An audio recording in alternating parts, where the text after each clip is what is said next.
কার্যকর রহস্য ও থ্রিলার দিয়ে নির্মিত। হ্যালো এভরিওয়ান, কেমন আছেন সবাই? আশা করি সবাই অনেক ভালো আছেন। চলে আসলাম নতুন একটি গল্প নিয়ে আপনাদের সামনে। আশা করি গল্পটি আপনাদের সবার অনেক ভালো লাগবে। গল্প পাঠে আমি আছি ইফতেখার, সম্পাদনার দায়িত্বে আছেন শামীম ইকবাল ভাই। চলুন না দেরি না করে গল্পে চলে যাওয়া যাক। আর সে আমায় ভালোবেসে বিয়ে করে অন্যর বুকে মাথা রেখে শুয়ে আছে। এই যন্ত্রণা যেন আমি কোনোভাবেই সইতে পারছি না। আমার কাছে একটাই পথ আছে বর্তমানে এই যন্ত্রণা থেকে মুক্তি পাওয়ার, তা হলো মৃত্যু। কিচেন থেকে ছুরি নিয়ে এসে নিজের বুকে লাগাতার আঘাত করতে লাগলাম, কিন্তু তাতেও শেষ নিঃশ্বাস ত্যাগ হচ্ছে না। তবে মৃত্যুকে নিজের চোখের সামনে দেখতে পাচ্ছি আমি। পেটের ভিতর থেকে ভাড়াল বেরিয়ে এসেছে, কিন্তু আমার কাছে এই কষ্টটাও কম মনে হচ্ছে আরশির দেয়া কষ্ট থেকে। না, আমি যত তাড়াতাড়ি দুনিয়া থেকে বিদায় হব ততই আমার জন্য ভালো। চিরতরে কষ্ট কমে যাবে আমার জীবন থেকে, আর সেই মানুষটাও অন্যর বুকে ভালো থাকবে। সেভাবে রক্তাক্ত অবস্থায় জানালার পাশে টাঙানো কাপড় খোর শুকানোর দড়িটা খুলে নিয়ে সিলিং ফ্যানের সাথে শক্ত করে বেঁধে নিলাম। তারপর ফাঁস এঁটে সেটাতে ঝুলে পড়লাম। নে, মুক্ত করে দিয়েছি তোদের সবাইকে। আমি নামক মানুষটা দুনিয়ার জন্য একটা জল জ্যান্ত ডাস্টবিন ছিলাম। সবাই আমার মুখে এসে ময়লা ছুঁড়ে ফেলত, কিন্তু এবার আমি নিজেকে গুটিয়ে নিয়েছি। এবার দেখি তাদের প্রয়োজন পড়ে কিনা আমার মুখে ময়লা ফেলার জন্য। এবার দেখি তারা দুর্গন্ধময় জিনিসগুলো কোথায় গিয়ে ফেলে। মৃতদেহটা সিলিং ফ্যানের সাথে ঝুলছে। দেহটাতে আর কোনো প্রাণ নেই। আমার প্রাণভোমরা সেই দেহটাকে মুক্ত করে দিয়েছে। ভেতরে আত্মাটা লাশের সামনে কুড়ে ঘর ঘুরঘুর করে ঘুরছে আর পাগলের মতো ফুপিয়ে কাঁদছে। ঠিক তখনই কেউ এক হাত দিয়ে সেই মৃতদেহটাকে স্পর্শ করে, আর সাথে সাথেই আমার চোখ খুলে যায়। আমার চোখ খুলতেই দেখি আরশি আমার দিকে চোখ বড় বড় করে তাকিয়ে আছে। এই আকাশ, কি হচ্ছে তোমার? তুমি এভাবে হাত পা ছোটাছুটি করছো কেন ঘুমের মাঝে? আরশির কথা শুনে থতমত খেয়ে গেলাম। তুমি আমার সাথে কথা বলছো কি করে? আমার তো মৃত্যু হয়েছে। কি করে সম্ভব এটা? কেউ লাশের আত্মার সাথে কি করে কথা বলতে পারে? এ আকাশ, এসবের মানে কি? তুমি কি পাগল হয়ে গিয়েছো? আর তুমি কোন লাশের কথা বলছো? আমি তো দেখছি তুমি আর জলজ্যান্ত আমার সামনে বসে আছো। আর সে কথায় আমার হুঁশ ফিরে আসে। নিজেকে জীবিত দেখে আমার বুঝতে বাকি নেই যে এত সময় আমি স্বপ্ন দেখছিলাম। নিজেকে জীবিত দেখে হতাশার মাত্রাটা আরও বেড়ে গেল। যেখানে সেই ভয়ঙ্কর মৃত্যু থেকে বেঁচে যাওয়ায় আমার খুশি হওয়ার কথা ছিল, কিন্তু সেখানে আমার ভেতরে হতাশা কাজ করছে, কারণ আরশি সত্যি অন্য পুরুষের বুকে মাথা রেখেছে আমার অগোচরে। খুব কঠিন রকমের আফসোস হচ্ছে নিজেকে নিয়ে। ইস, যদি স্বপ্নের মতো করে সত্যি নিজেকে শেষ করে দিতে পারতাম তাহলে কতই না ভালো হতো। তবে আরশি সেটা জানে না যে আমি তার ক্রিয়াধারা জেনে গিয়েছি। সে ভেবেছে আমি হয়তো তার সেই বিষয়ে অবগত নই। কি হলো আকাশ, কথা বলছো না যে? এভাবে হঠাৎ চমকে উঠলে কেন বলো আমায়? না, কিছু না। তাহলে শুয়ে পড়, আর হ্যাঁ, আমার ঘুমের একটু খেয়াল রেখো, যাতে করে তোমার বেহুদা কাজে আমার ঘুমের ব্যাঘাত না ঘটে। এবার আর চুপ করে থাকতে পারলাম না। আর সে আমার এসব তোমার বেহুদা মনে হয়? হ্যাঁ, অবশ্যই বেহুদা মনে হয়, কারণ যেখানে তুমি তোমার সমস্যার কথা নিজের স্ত্রীকে খুলে বলতে পারছো না, তাহলে সেসব কিছু বেহুদা নয় তো কি? স্ত্রী? তুমি কি এখন আমার স্ত্রী আছো?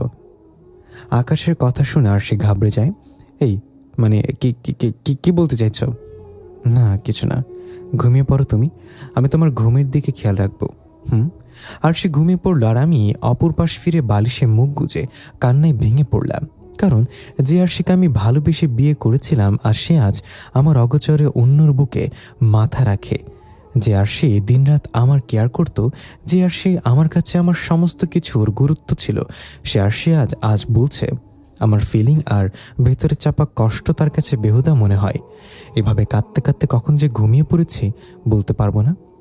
সকালবেলা ঘুম থেকে উঠে দেখি আরশি আয়নার সামনে দাঁড়িয়ে ভেজা চুল আঁচড়াচ্ছে। নিজের অজান্তেই বিছানা ছেড়ে উঠে আরশির কাছে চলে গেলাম। তারপর নিজের দুহাত গোলাকার করে আরশিকে জড়িয়ে ধরেছি। কি হলো আকাশ, আজ সকাল সকালে তাল্লাদ কেন? কি হলো, নিজের শরীরের প্রয়োজন তোমার?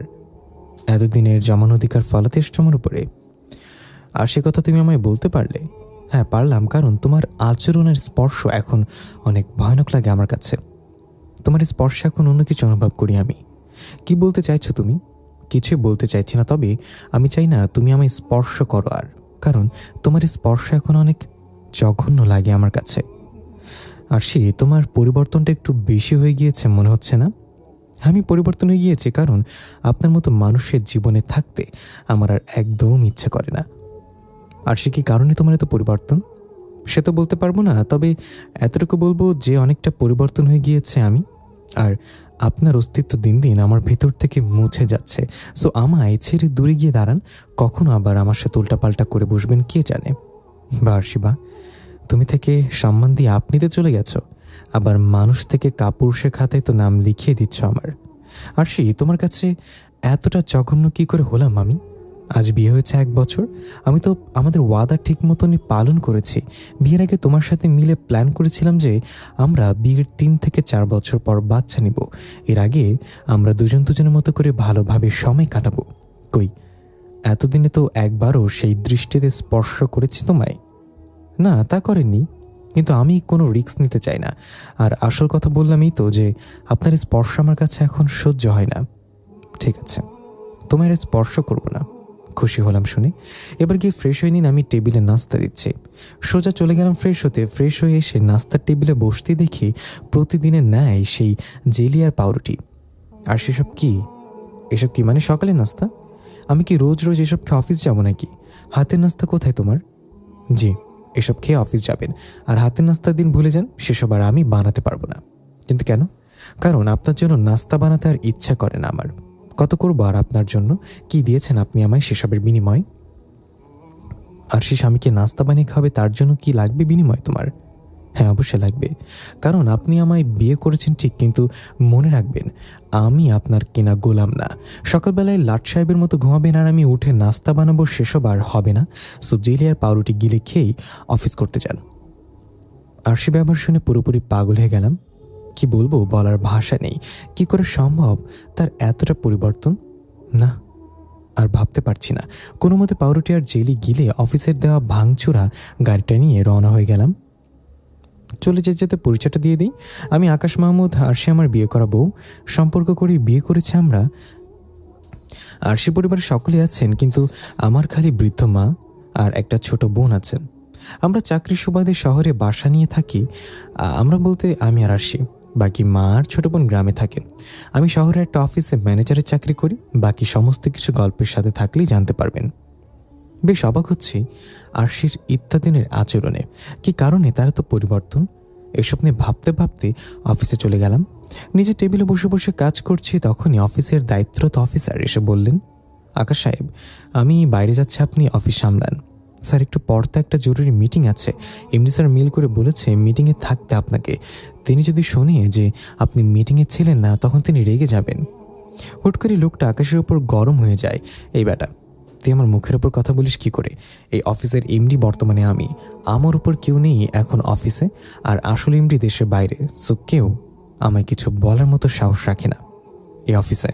সো অফিস যাক জাহান্নামে। আমি গাড়ি নিয়ে বের হলাম, আর তুই এদিকটা সামলা। তারপর লোকটা অফিস থেকে বেরিয়ে গেল। লোকটার আচরণ আমার কাছে জঘন্য লাগে একদম। আসলে এমডি দেশের বাইরে থাকে বলে নিজেকে এই প্রতিষ্ঠানের মালিক দাবি করে সে। যার সাথে যেমন ইচ্ছা তেমন ব্যবহার করে। এত অহংকার থাকবে না বেটা, বুঝলি? এইসব নিয়ে ভাবছিলাম, তখনই বাসায় দারোয়ান আমায় ফোন দিয়ে বলে, স্যার, ম্যাম বেরিয়েছে ঘর থেকে রেডি হয়ে। দারোয়ানের কথা শুনে সোজা বেরিয়ে গেলাম। বাসার দারোয়ানকে আরশির পিছু নিতে বলেছি।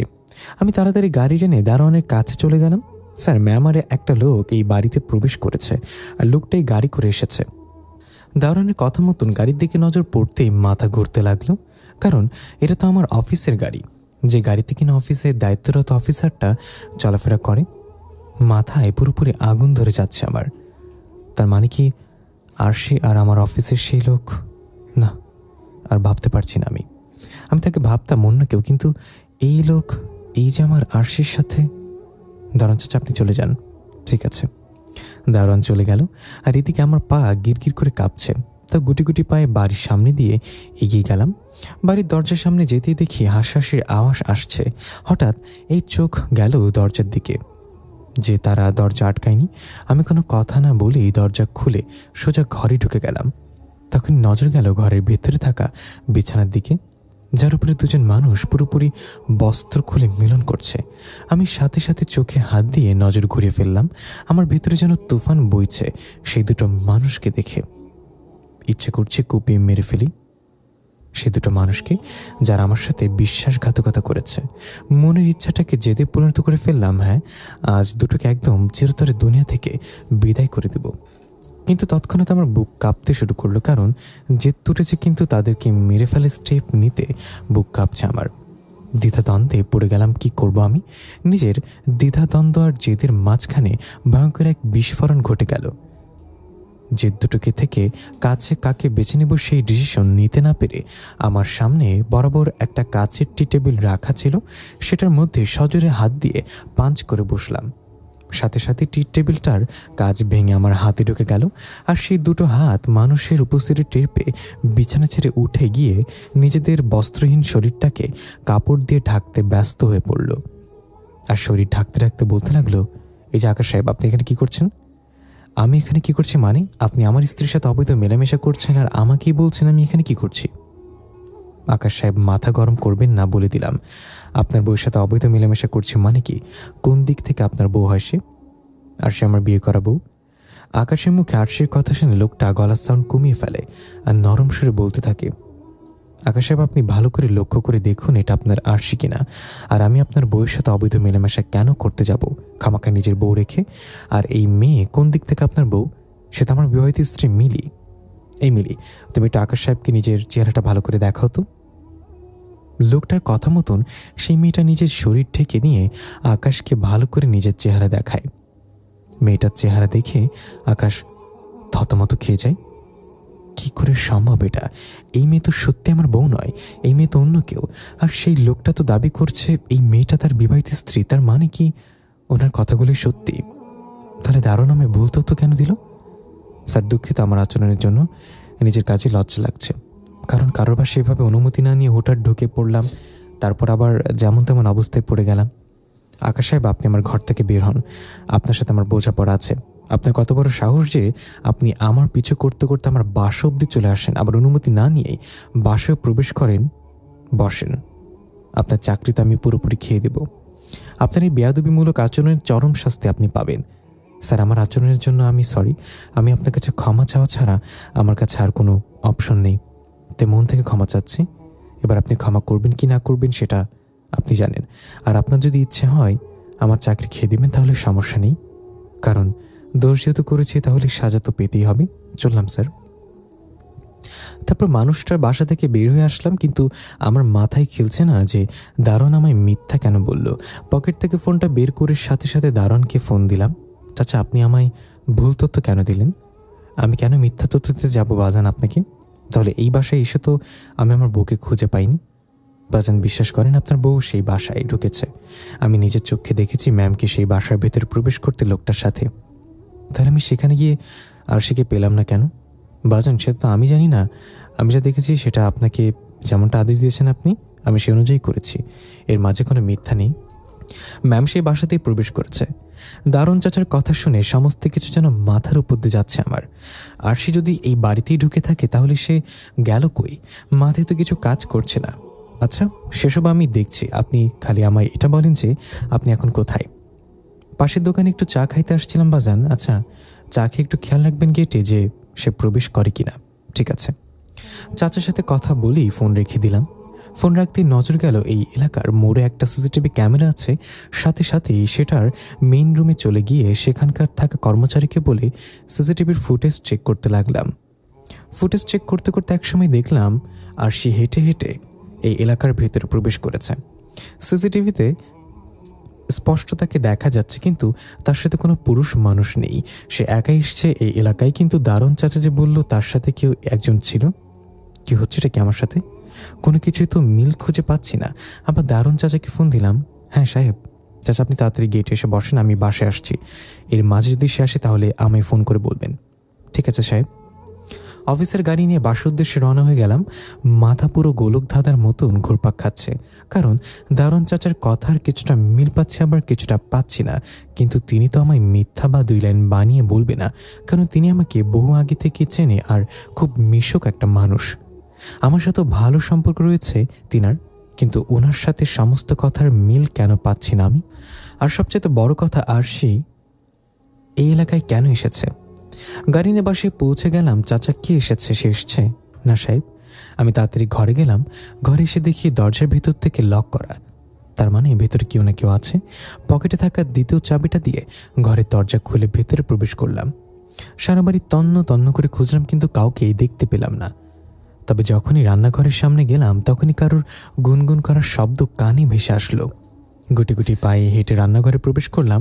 তখনই দেখে আরশি কানে হেডফোন গুঁজে দিয়ে গান শুনছে, আর গানের তালে তালে গুনগুন করে করে রান্না করছে। এক টান দিয়ে সোজা হেডফোনটা খুলে নিলাম আরশির কান থেকে। তখনই সে পেছনে ঘুরে আমার গালের মধ্যে ঠাটে একটা থাপ্পড় বসিয়ে দিল।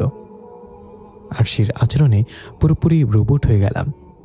সরি সরি সরি, আমি তোমায় দেখতে পাইনি। আর তুমি হুট করে এই সময় অসময়ে বাড়ি আসবে কখনো কল্পনা করিনি। আমি ভেবেছি কে না কেতে অমন আচরণ করে ফেলেছি। সরি, আমার ভুল হয়ে গেছে। ঠিক আছে, সমস্যা নেই, কিন্তু তুমি আমায় আপনি ডাকবে না, তুমি ডাকবে, সেটা আগে ডিসাইড করো। সেটা সময়ের উপর নির্ভর। পরিস্থিতি আর সময় অনুযায়ী সেই আপনি আর তুমির পার্থক্য বা ব্যবহার হবে। যখন যেটা খাপ খাবে আমি সেটা বলেই সম্বোধন করব। সময় আপনি, সময় তুমি, ঠিক আছে, সেটা নিয়েও কিছু বললাম না। তোমায় যা ভালো লাগে তাই ডেকো, কিন্তু এখন এটা বলো যে তুমি কোথায় গিয়েছিলে। সেটা তো বলা যাবে না কোথায় গিয়েছিলাম। আর সে আমি কিছু জিজ্ঞাসা করেছি, কিন্তু সবসময় কিন্তু কম্প্রোমাইজ করা আমার পক্ষে সম্ভব হবে না। সো কোথায় গিয়েছিলে তাড়াতাড়ি বলো। বললাম তো সেটা আমি বলতে পারবো না। এবার তো আর নিজেকে দমিয়ে রাখা সম্ভব না। এই পরিস্থিতিতেও নিজেকে দমিয়ে রাখা মানে কাপুরুষের খাতায় নাম লেখা। খপ করে আরশির গলা চেপে ধরে তাকে দেয়ালের সাথে লাগিয়ে ফেললাম। জানোয়ার, আমায় বলবি কেন? আমি তো বলার মতো কোনো সাহস নেই তোর। অন্য পুরুষ নিয়ে রং তামাশা করতে গিয়েছিলি, সেসব কি আমায় বলতে পারবি নাকি তুই? সে সৎসাহস কি তোর মাঝে আছে নাকি? আর সে কোনো কথা বলে না। সে আকাশের আচরণে কান্না করে দেয়। এই চরিত্রহীনা, এখনো ন্যাকামো করছিস না? তোর সমস্ত কিছু আমি জেনে গিয়েছি। তোর মাঝে যে এতটা নোংরামি বসবাস করছে তা আগে জানতাম না। কিসের কমতি রেখেছি তোর? তারপরেও কেন এসব করছিস তুই? আমার মাঝে যদি কোনো ধরনের কমতি থাকে তাহলে তুই খুলে বল আমায়, কিন্তু তুই সেটা না করে পরপুরুষের সাথে গোপনে কি করিস? উত্তর দে কথার। আরশি চুপ করে আছে। কিরে, অতীতে বলছি না তোকে? তাও আরশি চুপ করে আছে আর কান্না করছে চোখের পানি ছেড়ে। রাগ উঠে যাচ্ছে মেয়েটার আচরণে। কথার উত্তর না পেয়ে ঠাস ঠাস করে অনেক কয়েকটা থাপ্পড় বসিয়ে দিলাম আরশির গালে। থাপ্পড়গুলো এত জোরে মেরেছে যে তার ঠোঁটের অনেকটা অংশ কেটে গিয়ে চুইয়ে চুইয়ে রক্ত পড়ছে। এত কিছুর পরেও সে চুপ করে আছে। কি পরিমাণ রাগ যে উঠছে তা ভাষায় প্রকাশ করা যাবে না। তখনই ফোনটা বেজে উঠল। পকেট থেকে ফোন বের করে রিসিভ করলাম। মিস্টার আকাশ, আপনি অফিসে আসেন তাড়াতাড়ি। বলেছিলাম না আপনার সাথে আমার হিসাব নিকাশ আছে, একদম পাক্কা হিসাব নিকাশ করবো আজকে। জি, আমি আসছি। তারপর ফোন রেখে দিয়ে আরশিকে ছেড়ে দিলাম। তাকে ছেড়ে দিতেই সে রান্নাঘর থেকে বেরিয়ে চলে গেল। আমি তেরে ফুরে অফিস চলে গেলাম। অফিসে পৌঁছাতে সে অফিসার আমাকে ডেকে একটা কাগজ হাতে ধরিয়ে দিল। স্যার, এটা কি? Resign letter. কিন্তু এটাতে আমার কাজ কি? আপনার কাজ আপনি অফিস থেকে রিজাইন করে চলে যান। আপনার মতন বেয়াদব লোক এই অফিসে দরকার নাই। আমি এমডি স্যারের সাথে আপনার বিষয়ে কথা বলে নিব। স্যার, মুখের ভাষা ঠিক রেখে কথা বলেন, না হয় তুফান কোন দিক দিয়ে উঠবে নিজেও টের পাবেন না। আর হ্যাঁ, রিজাইন লেটার কেন? আপনার যদি ক্ষমতা থাকে তাহলে আপনি আমায় বের করে দেখান অফিস থেকে। কাপুরুষের মতো রিজাইন লেটারে সই করিয়ে বের কেন হতে বলেছেন? এই বেটা অনেক জবান এসে গেছে দেখি তোর। সিনিয়র জুনিয়র চোখে লাগে না মনে হয়? স্যার, অতিরিক্ত পাকনামি করিয়েন না। সিনিয়র গিরি একদম বের করে দেব। এমডি স্যারের কাছে সোজা মেল করে বলবো যে আপনি অফিস টাইম অফিস না করে বাসায় গিয়ে বউর সাথে মিলন করায় ব্যস্ত। তখন উল্টো আপনার চাকরির 12টা বাজবে। কি? তুই আমায় হুমকি দিচ্ছিস? হুমকি তো এখনো দেইনি, আর আমার হুমকির প্রয়োজন পড়বে না। তোর মতো লেজ ছাড়া গরুকে পিটিয়ে মানুষ বানাতে আমার বেশি একটা সময় লাগবে না। সো পাকনামি আর দাপট অন্য কোথাও গিয়ে দেখা, না হয় নিজের গদিটাই থাকবে না। পরে পথে গিয়ে ভিক্ষা করবি। আকাশ, তোর এই বেয়াদবির শাস্তি তুই পাবি। যা, দেখা যাবে, যা পারিস করিস। এখন চোখের সামনে থেকে দূর হ আমার। লোকটা আমার সামনে থেকে চলে গেল। তারপর আমি আমার কেবিনে চলে গেলাম। কিছু কাজকর্ম ছিল সেসব সেরে বাসায় চলে এসেছি। বাসায় এসে দেখি আর সে নিজের শরীরের অনেকটা অংশ খুলে রেখে শুয়ে আছে। তার ঠোঁট বেয়ে বেয়ে এখনো রক্ত পড়ছে, আর সারা বাড়িতে পুরো স্মেল ঘুরে বেড়াচ্ছে। আমি তার পাশে বসে তাকে বললাম, আর সে কিসের পুরো গন্ধ আসছে, আর তোমার শরীরের এই অবস্থা কেন? তখন সে আমায় টান দিয়ে তার কাছে নিয়ে গিয়ে জড়িয়ে ধরল আর বলতে লাগলো, খাবার পুরা গন্ধ সারা বাড়িতে ঘুরে বেড়াচ্ছে। তবে তুমি টেনশন করো না, আমি চুলো অফ করে দিয়ে এসেছি আর শরীর থেকে কাপড় সরিয়ে রেখেছি তোমার জন্য। মানে কি আরশি? মানে হলো অন্য কিছু। আরশি হুট করে আকাশের শরীরে চুমু খেতে শুরু করে। আকাশ যেন কিছুই বুঝে উঠতে পারছে না। সে কিছু বুঝে ওঠার আগে আরশি তাকে বশ করে ফেলে। সে আরশির শরীরে মোহে আটকে গেছে। সে পাগল হয়ে যায় আরশির স্পর্শে। সে তার শরীরটাকে আরশির শরীরের সঙ্গে একদম মিশিয়ে দেয়। মোট কথা বলতে গেলে স্বামী স্ত্রীর মিলন ঘটেছে আজ। বেশ অনেকটা সময় এভাবে কাটে। তারপর আকাশ আরশিকে ছেড়ে দিয়ে গিয়ে ফ্রেশ হতে চলে যায়। কিন্তু আরশি একদম চুপ হয়ে যায়। পুরোটা রাত কাটে নিস্তব্ধতায়। আরশি একটা ওয়ার্ড ও কথা বলে না আকাশের সাথে। রাতের বেলায় দুজনেই শুয়ে পড়েছে। আকাশের মনটা আজ কেন জানি অনেক ফুরফারা। খুশির জোয়ার বইছে তার ভেতরে। হয়তো সে আরশিকে এতটা কাছে পেয়েছে, তাই তার ভেতরে খুশির জোয়ার বইছে। তাছাড়া সে আরশির কুমারিত্বের মাঝে কোনো দাগ বা কলঙ্ক পায়নি, তাই সে আজ ভীষণ খুশি। কিন্তু সে নিজেও জানে না, বা তার কল্পনা তো নেই যে তার সাথে আজ রাতে কি ঘটতে চলেছে। রাতের বাজে 3টা। এত পরিমাণ খুশির জোর বইছিল ভিতরে যে সেসব নিয়ে কল্পনা জল্পনা করতে করতে গভীর নিদ্রায় চলে গিয়েছি। কিন্তু হঠাৎ এই ঘুমের মাঝে কিছু উপলব্ধি করতে পারলাম যে কে আমার পা ধরে কিছু একটা করছে। হয়তো বা দড়ি জাতীয় কিছু একটা দিয়ে আমার পা বাঁধছে কেউ একজন। কিন্তু আমি শিওর নই যে কি ঘটছে আমার সাথে, কারণ আমার চোখে এখনো ঘুমের রেশ। মানুষ আধো ঘুমের স্বপ্ন দেখার, আধো ঘুমে মানুষ তার সাথে ঘটে যাওয়া কিছুটা বাস্তব উপলব্ধি করতে পারে। তাই আমি ঘুমের মাঝে দুটানাই ভুগছি যে এটা কি স্বপ্ন না বাস্তব। চোখ খোলার আপ্রাণ চেষ্টা করছি, কিন্তু আমার চোখ জোড়া খুলছে না। এভাবে অস্বস্তি নিয়ে কিছুটা সময় ঘুমের মাঝে কাটালাম। কিন্তু কিছুক্ষণ পর আমার দোটানা দূর হয়ে গেল, কারণ আমার পায়ের উপরে কেউ যেন পানির কল চালু করে দিয়েছে। ধরফর করে ঘুম থেকে উঠে গেলাম। তখনই দেখি আরশি আমার 2 পা জড়িয়ে ধরে তার সাথে মাথা ঠেকিয়ে কান্না করছে। কি হচ্ছে কিছুই বুঝতে পারছি না। আমি যে ঘুম থেকে উঠে গিয়েছি সেই দিকে আরশির কোনো খেয়াল নেই, কারণ সে মাথা নুয়ে রেখেছে। এই আরশি, কি হয়েছে তোমার? আকাশের ডাক শুনে আরশি থতমত খেয়ে যায়। সে চমকিত দৃষ্টিতে আকাশের দিকে তাকিয়ে আছে, আর তার চোখ বেয়ে টুপটুপ করে পানি ঝরছে। আরশির এরূপ আচরণ যেন আকাশে জীবনের প্রথম দেখল। আরশির এমন আচরণে সে অভ্যস্ত নয়। কেমন যেন একটা খটকানি হচ্ছে তার মনের ভেতরে। কলিজায় এক ধরনের একটা পিন পিন করে ব্যথা করছে। সে আবার আরশিকে জিজ্ঞাসা করে, কি হলো আরশি, কি হয়েছে তোমার? এবার কোনো উত্তর দেয়নি আরশি। আরশি, কি হলো বলবে তো নাকি? তোমার এই অদ্ভুত আচরণের পেছনে রহস্যটা কি? কি কারণে তোমার এই অদ্ভুত বনিতা? জানি না। আমি পাগল ভেবেছি আরশি তুমি আমায়? মানুষ অদ্ভুত আচরণ করবে অথচ তার পেছনে কোনো রহস্য থাকবে না, সেটা কি করে হয়? আকাশ, তুমি পাগল নও, আর না তোমাকে আমি পাগল বানাচ্ছি। সত্যি এসবের কোনো উত্তর নেই আমার কাছে। তবে হ্যাঁ, আমার ইচ্ছে করছে তোমার বুকে যেতে। আমার ইচ্ছে করছে তোমার সাথে খুব করে ঘনিষ্ঠতা করতে। আমার ইচ্ছে করছে তোমার সেই হৃদয় কাঁপানি স্পর্শ পেতে। বুকে টেনে নাও আমায় আকাশ, আজ তোমার জন্য সব উন্মুক্ত। যা খুশি করো তুমি আমার সাথে। আজ তোমায় কোনো ধরনের বাধা দিব না আমি। আরশি, তুমি কি পাগল হয়ে গেছো? না, পাগল হয়নি, কিন্তু ইচ্ছে করছে তোমার ছোঁয়ায় পাগল হয়ে যেতে। আরশি, তোমার এমন অদ্ভুত আচরণের আগামাথা আমি খুঁজে পাচ্ছি না। তবে হ্যাঁ, কিছুটা আন্দাজ করতে পারছি আমি যে তুমি আমার সাথে সবার মিলন করতে চাও। হ্যাঁ, ঠিকই ধরেছ। প্লিজ আমার বুকে টেনে নিয়ে পাগল করে দাও। মেয়েটার কথা শুনে কেমন যেন লাগছে। আরশি, কি হচ্ছে তোমার? এমন আচরণ তো এর আগে কখনো তুমি করনি। আর তাছাড়া রাতে শোয়ার সময়ই তো মিলন করেছে তোমার সাথে, তাহলে এখন আবার কেন এগুলো করতে চাইছো তুমি? তুমি কি সেক্স অ্যাডিক্টেড হয়ে গিয়েছো, নাকি তোমার পেশা হয়ে গিয়েছে এটা, কোনটা? আকাশের কথা শুনে আরশি চোখ বড়বড় করে তাকিয়ে আছে আকাশের দিকে। সে যেন এই আকাশকে আগে কখনো দেখেনি। এমন ভয়ঙ্কর দৃষ্টিতে তাকিয়ে আছে সে। কি হলো, ভূত দেখে ফেলেছে মনে হয়? আকাশ, তুমি এত বড় কথা বলতে পারলে আমায়? তুমি আমায় কোনো না কোনোভাবে ইঙ্গিত করলে যে আমি পুরুষের শারীরিকতায় বা পুরুষের স্পর্শাসক্ত। আরশি, সেটা বলিনি আমি তোমায়। তাহলে এত বড় কথা বলতে একবারও তোমার দ্বিধাবোধ করলে না তুমি? আমায় কি তোমার নষ্টামি মনে হয়? শোয়ার সময় তো আমার সাথে মিলন করলে তুমি পেয়েছো কি কোনো পুরুষের ছাপ আমার শরীরে? পেয়েছো কি আমার কোনো সতীত্বের কোনো কলঙ্ক? তোমার ভেতরে কোনো কমতি বা দোষ আমি খুঁজে পাইনি, কিন্তু হ্যাঁ, তুমি শরীরের ভাগ অন্য কাউকে দিয়ে নিজের শরীরে নষ্টার সিলমোহর লাগাওনি, সেটা আমি বড় গলায় বলতে পারবো না। আকাশ, আজ এত শক্ত শক্ত কথা বলছো তুমি আমায়, একটা বারো কি তোমার মুখে আটকাচ্ছে না? ভাবে পারছো এমন অদ্ভুত আচরণ করতে? আর সে হ্যাঁ, অদ্ভুত আচরণ করছি আমি, কিন্তু তুমিও তার বিপরীত নও। তোমার আচরণেও আজ ভিন্ন কিছু লক্ষ্য করেছি আমি। আর হ্যাঁ, মুখে আটকালেও আজ বলতে ইচ্ছে হচ্ছে কিছু কথা, কারণ কিছু জিনিস চোখে পড়েছে আমার, তাই না বলে আর থাকতে পারছি না। আর শোনো, কিছু মানুষের কুমারিত্ব একেবারে নষ্ট হয় না, কিছু মানুষের কুমারিত্ব অধিক কয়েকবার মিলন করলেও গিয়েও তারপরেও নষ্ট হয়। তাহলে তুমি বলো যে তোমার সেসব আচরণ আমার চোখে পড়ার পরেও আমি কিভাবে তোমার বিশ্বাস করব? সেসব তো আমি নিজের চোখে দেখেছি। আকাশ, প্লিজ স্টপ। আর বলিও না ওসব কথা, আমার কানের পর্দা ফেটে যাচ্ছে তোমার এসব কথা শুনে। তবে শেষ কথা, একটা কথা মাথায় রেখো, আজ তোমার সাথে ঘনিষ্ঠতা করতে চেয়েছি অন্য একটা কারণে। আর মানুষের চোখে দেখাতেও কিছু ভুল হয়, তোমার হয়তো তাই হয়েছে।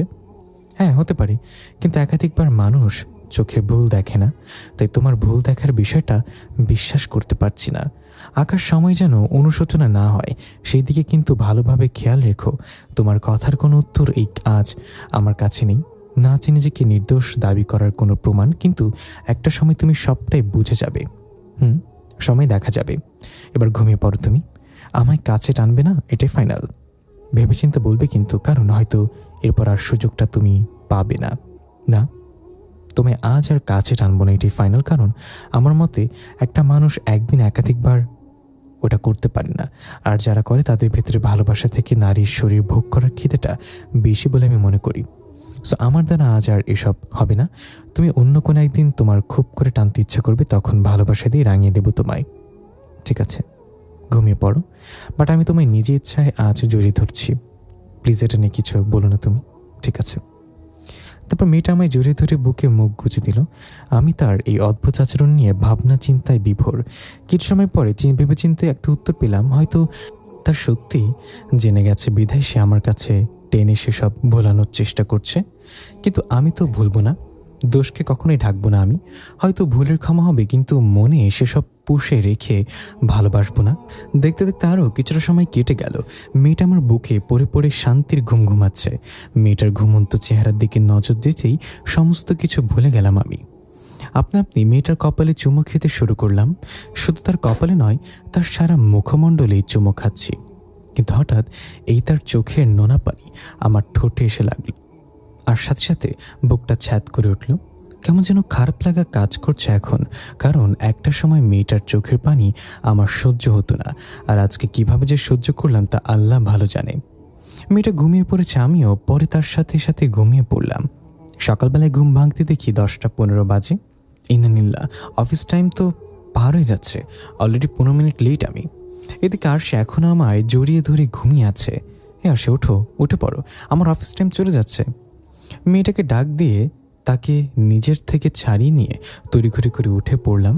উঠে ওয়াশরুমে এসে ফ্রেশ হয়ে নিয়েছি, ওয়াশরুম থেকে বের হয়ে রেডি হয়ে নিলাম। তারপর রুমে এসে দেখি আরশি বিছানায় বসে বসে ঘুমাচ্ছে। আজ আমার আর সকালে নাস্তা খাওয়া হবে না। আরশির কপালে ছোট্ট জোড়া ঠোঁট লাগিয়ে গাঢ় করে একটা চুমু খেলাম আমি। আরশি, তুমি থাকো, আমি অফিস চলে যাচ্ছি। তুমি ঘুম থেকে উঠে কিছু একটা বানিয়ে খেয়ে নিও। কেন, তুমি খাবে না? না, আমার অফিস টাইম পেরিয়ে যাচ্ছে। আচ্ছা, অফিসে কিছুটা খেয়ে নিও, ঠিক আছে। আরশিকে রেখে গাড়ি নিয়ে অফিসে চলে এলাম। অফিসে এসে হালকা পাতলা কিছু খেয়ে নিয়েছে, তারপর নিজের মতন কাজ করছি। হঠাৎই আমার পুরনো কলিগ রিহা আমার সাথে দেখা করতে আসে। তার সাথে আমি অন্য একটা অফিসে চাকরি করতাম, আর তাছাড়া সে সম্পর্কে আরশির চাচাতো বোন লাগে। তার মাধ্যমেই আরশির সাথে আমার রিলেশন হয়েছে। কিরে, হঠাৎ তুই এখানে? কি করব বল, তোদের তো সময় নেই আমাদের খবর নেওয়ার, তাই নিজেই চলে এলাম। তোর অফিস নিয়ে আজকে ছুটি নিয়েছে আজকে? ও যাক, ভালো হয়েছে এসেছিস, দুজন মিলে একটা আড্ডা দেওয়া যাবে। কিন্তু অফিসে আড্ডা দিবি নাকি? তো কোথায় দিব? চল বাইরে কোথাও ঘুরে আসি, না হয় আমার বাড়ি চল, কারণ মাও তোকে দেখতে চেয়েছে। কি বলিস, অফিস টাইমে কী করে বেরোবো? আরে একদিন একটু বেরোলে কি হবে? আর তাছাড়া তুই তো ম্যানেজার অফিসের, তোকে তো কি বলবে, কি বলবে? তাও কেমন না হুটহাট করে অফিস থেকে বের হওয়া। আরে কিছু হবে না, চল, একদিনের ব্যাপার তো, চল তোকে বাসায় নিয়ে গিয়ে স্পেশাল কফি বানিয়ে খাওয়াবো। ঠিক আছে চল। রিয়ার সাথে তার বাসায় চলে গেলাম, কিন্তু তার বাড়ি গিয়ে দেখি পুরো বাড়ি নির্জন। কিরে, আন্টি কোথায়? হয়তো কোথাও বেরিয়েছে, এসে পড়বে হয়তো। চল আমার রুমে চল। রিহার সাথে তার রুমে গেলাম। তার সাথে রুমে যেতেই সে পেছন থেকে রুমের দরজা আটকে দিয়ে আমায় ধাক্কা দিয়ে খাটে ফেলে দিল। তারপর আমার উপর উঠে বসলো। রিহা, কি করছিস? কে সব কি করছে বুঝিস না? রিহা, প্লিজ ছাড় তুই আমাকে, তোকে তো ছেড়ে দেওয়ার জন্য এখানে আনিনি। তারপর রিহা হুট করেই তার বুক থেকে ওড়না ফেলে দিয়ে আকাশের বুকে তার ঠোঁটজোড়া চেপে ধরে চুমু খেতে শুরু করলো।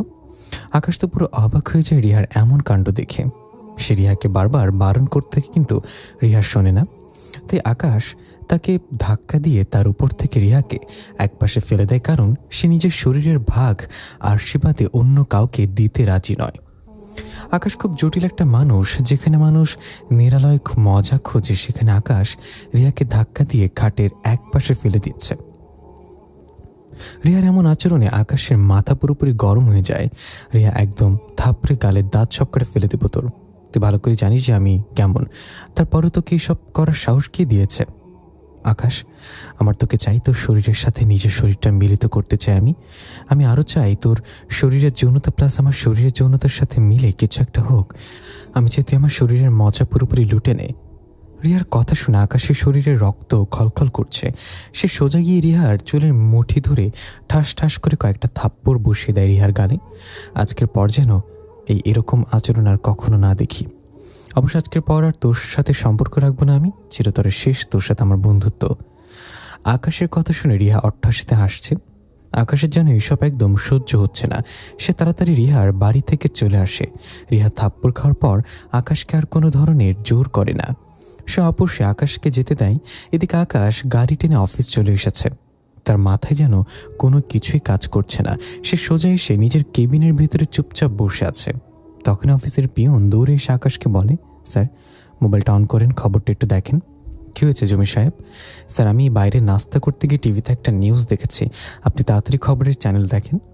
পিয়নের কথা শুনে বুক ধরফর করছে। ফোনের ডাটা চালু করে খবরের চ্যানেল ভিজিট করতে লাগলাম। সমস্ত খবরের চ্যানেলগুলোর ঘন্টার নিউজ প্রচার করা শেষ, বাকি আছে মাত্র RTV চ্যানেল। সেটাতে চোখ পাকিয়ে তাকিয়ে আছি।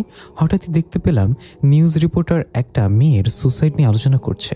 একটা মেয়ে নাকি ব্রিজের উপর থেকে লাফিয়ে একটু আগে প্রাণ নিয়ে দিয়েছে। টিভির পর্দায় যখন সেই মেয়েটাকে দেখল তখন আমার হুঁশ উড়ে গেল, কারণ সেই মেয়েটার কেউ না, সে মেয়েটা হলো আমার প্রিয়তমা আরশি। নিজেকে আর স্থির রাখতে পারলাম না, সাথে সাথে জ্ঞান হারিয়ে ফেললাম। যখন জ্ঞান ফিরে আসে তখন নিজেকে আবিষ্কার করলাম নিজের বাড়িতে, যে আমি আমার রুমের বিছানায় শুয়ে আছি আর আশেপাশে অনেক মানুষজন। সেখানে আরশির মা বাবারাও রয়েছে। তার সমস্ত আত্মীয় স্বজন আমাকে দেখতে এসেছে। আমার জ্ঞান ফিরতেই আমি আরশির নাম ধরে ডাকতে লাগলাম, আরশি, এ আরশি কোথায় তুমি? কিন্তু আরশি কোনো সারা শব্দ করল না। তখন আরশি সে ব্রিজ থেকে লাফিয়ে সুসাইড করার কথাটা মনে পড়ল। পুরোপুরি মাতাল হয়ে গেলাম আমি সেসব কথা মনে করতেই। বিছানা ছেড়ে উঠে গেলাম আরশি নাম ধরে ডাকতে ডাকতে, এই আপনারা কেউ আমার আরশিকে দেখেছেন? কেউ আকাশের কোনো কথার উত্তর দিচ্ছে না। সবাই চোখের পানি ছেড়ে কান্না করছে। এই আপনাদের কি হয়েছে? আপনারা সবাই কান্না করছেন কেন? আকাশের কথা শুনে এবার আরশির আম্মু কান্না করতে করতে বলে, বাবা আরশি আর নেই, সে সুসাইড করে মারা গিয়েছে। না, আমি এসব বিশ্বাস করি না। আর আরশি শুধু কেন সুসাইড করতে যাবে? বাবার এসের তো আমরা বুঝতে পারছি না যে সে কেন এমন করছে। তার এমন করার পেছনে রহস্য তো আমরা নিজেরাও জানি না। তার উত্তর তো শুধু আরশি দিতে পারত, কিন্তু সে তো আর দুনিয়ায় নেই। তাকে গতকালকেই আমরা দাফন করে দিয়ে এসেছি মাটির নিচে। কি? আরশিকে দাফন করে দিয়ে এসছ মানে? আর আমি কোথায় ছিলাম তাহলে তখন? বাবা তুমি সেন্সলেস হয়ে পড়ে গিয়েছিলে।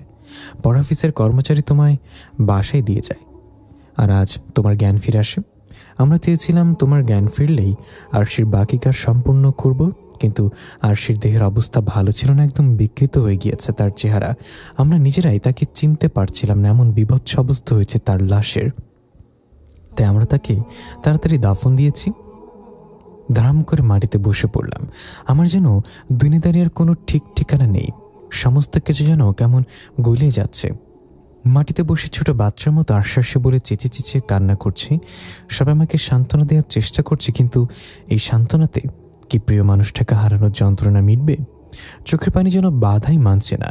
এত পরিমাণ কান্না করছে যে সারা শরীর দুর্বল হয়ে আছে আমার। মাথায় এক জাতীয় সাইলেন্ট পেইন দিচ্ছে। মাইকের স্পিকারে যেমন চিকন সুর বাজে, ঠিক তেমনই মাথার রক্ত উত্তক্ত হয়ে ভেতরে এক ধরনের চিনচিন শব্দ করছে, যে শব্দটা সহ্য করার মতো নয়। আর আমারও সেটা সহ্য হলো না। আবারও জ্ঞান হারিয়ে ফেললাম। 3 দিন পর জ্ঞান ফিরে এসে আবার জ্ঞান ফিরতে দেখি হাসপাতালের বেডে শোয়া আমি, আর সেই আরশির পরিবার আমার পাশে বসা। তারাই হয়তো আমায় হসপিটালে নিয়ে এসেছে। আমার জ্ঞান ফিরেছে দেখতে পেয়ে সবে আমার সাথে কথা বলার চেষ্টা করছে, কিন্তু আমি কারোর কথার উত্তর না দিয়ে নীরব দর্শকের মতন চোখের পানি ফেলাচ্ছি। এভাবে কয়েকটা দিন হসপিটালে কেটে গেল। একদম চুপচাপ হয়ে গিয়েছি। জ্ঞান ফেরার পরে এক লব্জ কারোর সাথে কথা বলিনি, খালি নীরবে চোখের পানি ঝরিয়েছি। হসপিটাল থেকে আমার বাসায় আনা হলো। শরীরের কন্ডিশন ঠিক, বাট আমার মনের কন্ডিশন অনেকটাই বাজে হয়ে আছে। ভেতরে ভেতরে পুরো মানসিক রোগী হয়ে যাচ্ছি। এই ভেতরের পেইনটা যেন কাউকে শেয়ার করতে পারছি না, কারণ যার কষ্ট সেই উপলব্ধি করতে পারে। এদিকে আরশির মা আমার মুখের সামনে খাবারের নলা ধরে বসে আছে, কিন্তু আমি মরা লাশের মতন মুখ আটকে বসে আছি। বাবা প্লিজ একটু কিছু খেয়ে নাও, এভাবে নিজেকে কষ্ট দিলে কি আরশি ফিরে আসবে বলো? প্লিজ লক্ষ্মী বাবা না তুমি আমার, প্লিজ কয়েক মুঠো খাবার খেয়ে নাও। আরশির মায়ের রিকোয়েস্টে মুখটা ছোট্ট করে হাঁ করলাম। উনি আমায় খাওয়াতে খাওয়াতে বলে, বাবা জানি না কি কারণে আরশি এমন করেছে, তবে যেহেতু আল্লাহর কাছে চলে গিয়েছে এভাবে হঠাৎ করে, তাহলে তুমিও সামনে এগিয়ে যাও। তোমাদের তো কোনো বাচ্চা নেই, তাহলে কোনো সমস্যা হবে না আশা করি তোমার। আর আমি তোমার মাকে ফোন করে আসতে বলেছি, তিনারা তো তেমন কিছুই জানতেন না, কিন্তু আজ আমি সবটা বলেছি। ওনারা তোমার জন্য ভালো দেখে একটা মেয়ে দেখবেন। বাবা তুমি সামনে এগিয়ে যাও, আমার মেয়ের জন্য এভাবে মাঝপথে থেমে থেকো না, কারণ যে যাওয়ার সে তো চলে গিয়েছে, তার জন্য তুমি নিজের জীবন নষ্ট করবে কেন? সো বাবা সব কিছু ভুলে গিয়ে সামনের জীবন নিয়ে ভাবুক, হও। এতটা মেজাজ খারাপ হলো আর সে মায়ের কথা শুনে যে রাগটা আর দমিয়ে রাখা সম্ভব হলো না। এক ধাক্কা দিয়ে ওনার হাত থেকে খাবারের প্লেটটা ফেলে দিলাম আর ওনার চোখের দিকে ভয়ানক দৃষ্টিতে তাকিয়ে রইলাম। তিনি আমার অগ্নিশিখর মতন জলজল করা চোখ দুটোকে দেখে মাথা নামিয়ে ফেলল, তারপর মাথা নিয়ে বলল, বাবা প্লিজ তুমি রাগ করো না, আমি তো তোমার ভালোর জন্য বলছি। এবার আর চুপসে থাকা পসিবল হলো না, মুখের জবানটাও খুলতে হলো এবার। আজকের পর থেকে যেন আর ওসব কথা না শুনি। মনে রাখবেন, আমার ভালোবাসা কোনো ঠুনকো ভালোবাসা ছিল না যে সে মারা যাবে আর সাথে সাথে আমিও আরেকটা বিয়ে করে নেব। আমি জানি না যে আমি আর সামনের জীবনে পা দিতে পারবো কিনা, তবে হ্যাঁ এই মৃত্যুর রহস্য আমি খুঁজে বের করবই। তারপর যদি ভবিষ্যৎ জীবনে আগাবার হয় তাহলে আগাবো, না হয়তো এখানেই আমার সংসার জীবন শেষ। সো আমাকে আর এসব বিষয় নিয়ে জ্ঞান দিতে আসবেন না। আকাশের কথা শুনে আরশির মা আকাশের দিকে অপলক দৃষ্টিতে তাকিয়ে আছে, আর আকাশ কথাগুলো বলে নিজের মতন চুপচাপ হয়ে যায়। তখনই আরশির মা নীরবতা ভেঙে বলে, বাবা তোমার মতন ছেলে লাখে একটা হয়। আমি তোমায় নিয়ে গর্বিত যে তোমার মতন একটা মানুষের কাছে আমি আমার মেয়েকে বিয়ে দিয়েছি। কিন্তু আমার মেয়েটার কপাল পোড়া, যার কারণে সে হুটহাট এভাবে সুসাইড করার ডিসিশন নিয়েছে। না হয়তো তোমার কাছে সে ভালোবাসার কমতি পেত না। আমি দোয়া করি তোমার জীবন সফলতা আসুক, আর কিছুক্ষণ পর হয়তো তোমার মা আসবে, আমরা চলে যাব। কিন্তু মাথায় রেখো, আমি মানুষটার জন্য তোমার দোয়ায় আজীবন খোলা থাকবে। আমি বেঁচে থাকতে তোমার জন্য সেই দোয়া আর কোনো দিন বন্ধ হবে না, কারণ আমার মেয়ে তো তোমার মূল্য দেয়নি। তার হয়ে না হয় আমি তার প্রায়শ্চিত্ত করব। আর শুধু তার জন্যই নয়, তোমার উদার মন মানসিকতার জন্য আমার দোয়া সবসময় খোলা রাখবো। আমার মেয়ে মরে গিয়েছে তো কি হয়েছে, আমি হারিয়ে একটা ছেলে পেয়েছি যা সোনার টুকরার চাইতেও কম না। আর কোনো উত্তর দিলাম না, চুপচাপ বসে আছি বিছানায়। বিকাল থেকে গ্রাম থেকে ছোট বোন আর মা আসলো। রাতের দিকে আর সে মা আরও বাকি যারা ছিলেন সবাই চলে গেল।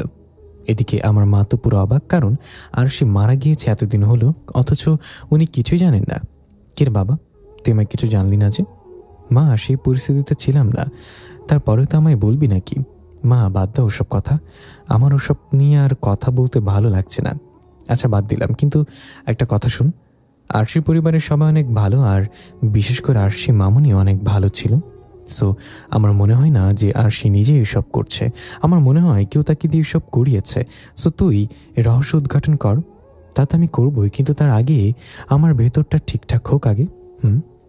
দেখতে দেখতে আরও 2 সপ্তাহ কেটে গেল। আমি অফিসে যাওয়া আসা একদম অফ করে দিয়েছি। আমি নিজেকে ঠিকঠাক করব কি, উল্টো তো আরও বিগড়ে যাচ্ছে আমার অবস্থা, কারণ সবসময় খালি আরশির সাথে কাটানো সেই শেষ মুহূর্তটা চোখের সামনে ভেসে ওঠে আমার। ঘুমাতে গেলে আরশির কথা মনে পড়ে, একাকিত্ব সময় কাটালেও আরশির কথা মনে পড়ে। দিন দিন আরও কড়াভাবে আরশি আমার মনের ভেতরে গেঁথে বসছে। কারোর কোনো মতেই তার সাথে কাটানোর শেষ মুহূর্তগুলো ভুলতে পারছি না, আর আমি সেসব বলতেও চাই না, কারণ মানুষটাকে আমি অনেক বেশি ভালোবাসি। দেখতে দেখতে 1 মাস কেটে গেল আর আমি ভেঙে পড়লাম। আমার অবস্থাও বেগতিক হতে লাগলো। কিন্তু আমার মা হাল ছাড়লেন না। তিনি সেই যে এসছেন আর যাননি। তিনি সবসময় আমাকে ভালো মন্দ বোঝানোর ট্রাই করেছেন। তার উপর আরশির আম্মু অনেক বোঝায় ফোন দিয়ে যে আমি সামনের জীবনে না এগোলেও যেন জবটা ঠিকঠাক মতো করি। আজ 1 মাস 3 দিন পুরোপুরি পাগল হয়ে গিয়েছি আমি। আর সে ছাড়া কিছুই চোখে দেখি না আমি, কিন্তু আমার মায়ের চোখের পানিতে খোদা আমায় সেসব থেকে বের করে আনে। মা আমার হাত ধরে চোখের পানি ছেড়ে কান্না করে।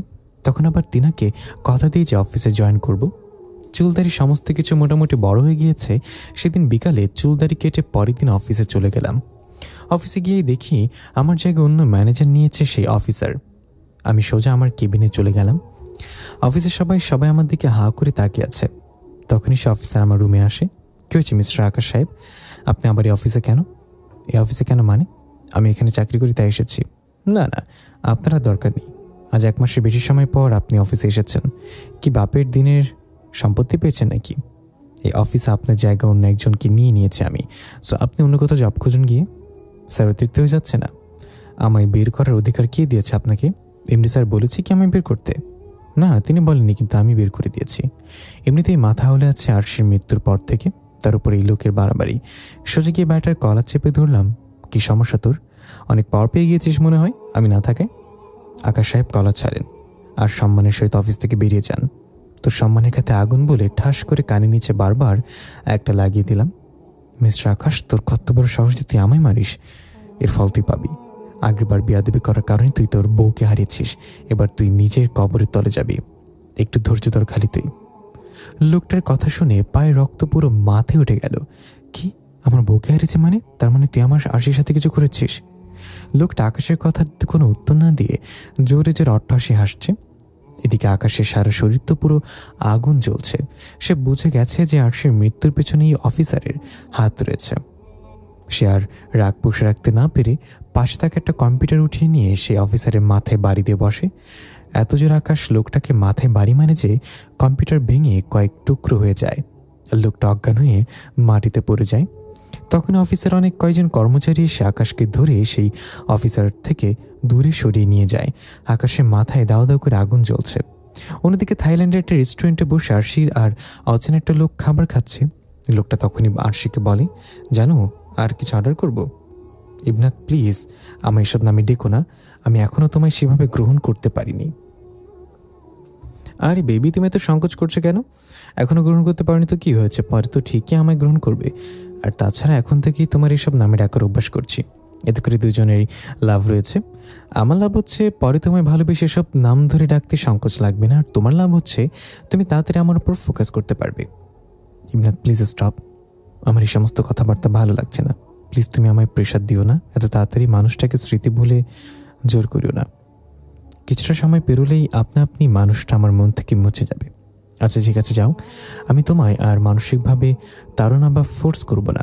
তোমার যখন সময় হবে তুমি তখনই আমায় আপন করে নিও। এই বলে আর বলো, এবার কিছু অর্ডার করবো কি না? না, আমার আর কিছু লাগবে না। আর এই সমস্ত খাবারগুলো তুমি একা খেয়ে নাও। আমি ফ্ল্যাটে চলে যাচ্ছি। তুমিও তোমার মনে চলে যেও বাসায়। পরে আমি তোমার সাথে ফোনে কথা বলে নেব। আর আরশি, কি হয়েছে তোমার? হঠাৎ এমন অদ্ভুত আচরণ করছো কেন? আমি তো বললাম আমি তোমায় আর জোর করব না সেসব বিষয় নিয়ে। তারপরেও কেন এমন করছো? তা না হয় করবে না, কিন্তু এখন কেন যেন আমার দম আটকে আসছে। আমার কোনো কিছুই ভালো লাগছে না, তাই আমি চলে যাচ্ছি। আচ্ছা ঠিক আছে, চলো। তুমি আমি এগিয়ে দিয়ে আসি। না, তার কোনো দরকার নেই, আমি একা একাই যেতে পারবো। চললাম আমি। আর সেটি রেস্টুরেন্টের বাইরে চলে আসে। পরে একটা গাড়ি নিয়ে তার ফ্ল্যাটে চলে যায়। আর এদিকে রাগে আকাশের সারা শরীর গিরগির করে কাঁপছে। তার শরীরে রক্ত ফুটন্ত অগ্নি লাভার মতন টকবক করছে। সে পারছে না সে অফিসারকে গিলে খেয়ে ফেলতে, কিন্তু কর্মচারীদের জন্য সে কিছু করতে পারছে না। আকাশের ভয়ঙ্কর রূপ দেখে সারা অফিস নিস্তব্ধ হয়ে যায়। কারণ মুখে কোনো কথা নেই।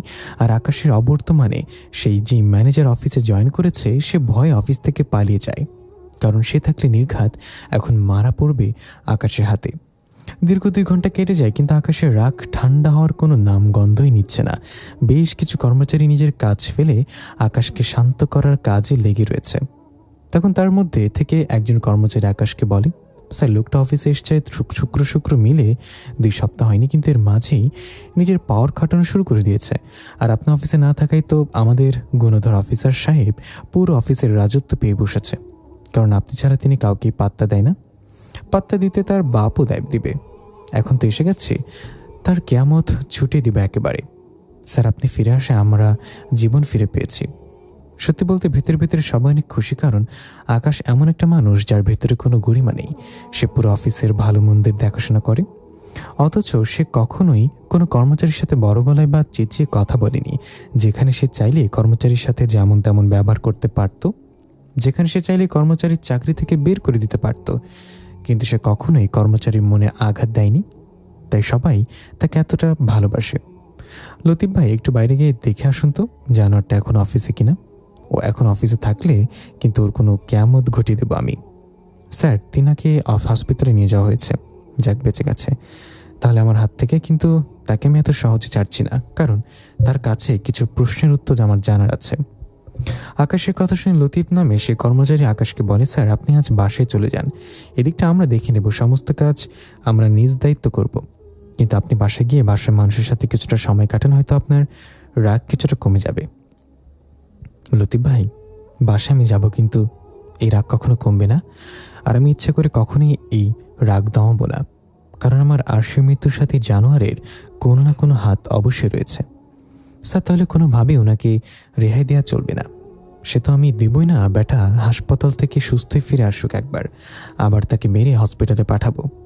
আচ্ছা এবার সবাই এই সমস্ত কিছু ছাড়ুন, আমি বাসে যাচ্ছি। আপনারা সবাই নিজ দায়িত্বে কাজ করবেন, আর আধাবেলা অফিস খোলা থাকবে আজকে, তারপর সবার ছুটি। আমি দারোয়ানকে বলে দিয়ে যাব, সে যেন দুপুরের অফিস পুরো আটকে দেয়। ঠিক আছে স্যার। তারপর বাসায় চলে আসলাম, কিন্তু আমার মাথা থেকে কোনোভাবেই সেই অফিসারের কথাটা সরছে না যে আগেরবার বেয়াদবি করার বউকে হারিয়েছিস, মানে আরশিকে হারিয়েছি। না, এই রহস্য আমি খুঁজে বের করবই।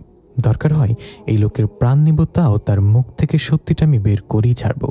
বাসায় আসতেই মা আমার চেহারার অবস্থা দেখে বলতে লাগলো, কিরে বাবা কি হয়েছে তোর? তোর চেহারার এমন 12টা বেজে আছে কেন? কারো উপরে রাগ হয়ে আছিস তুই? আরে মা বলো না, আমার অফিসে যেই অফিসারটা আছে তার সাথে। কি বলিস? তার এত সাহস আসলো কোত্থেকে যে সে তোর সাথে বাড়াবাড়ি করে? তুই তো চাইলেও তাকে অফিস থেকে বের করে দিতে পারিস, তাহলে বাড়াবাড়ি করে কিভাবে? আর বাড়াবাড়ি করার কারণটা কি?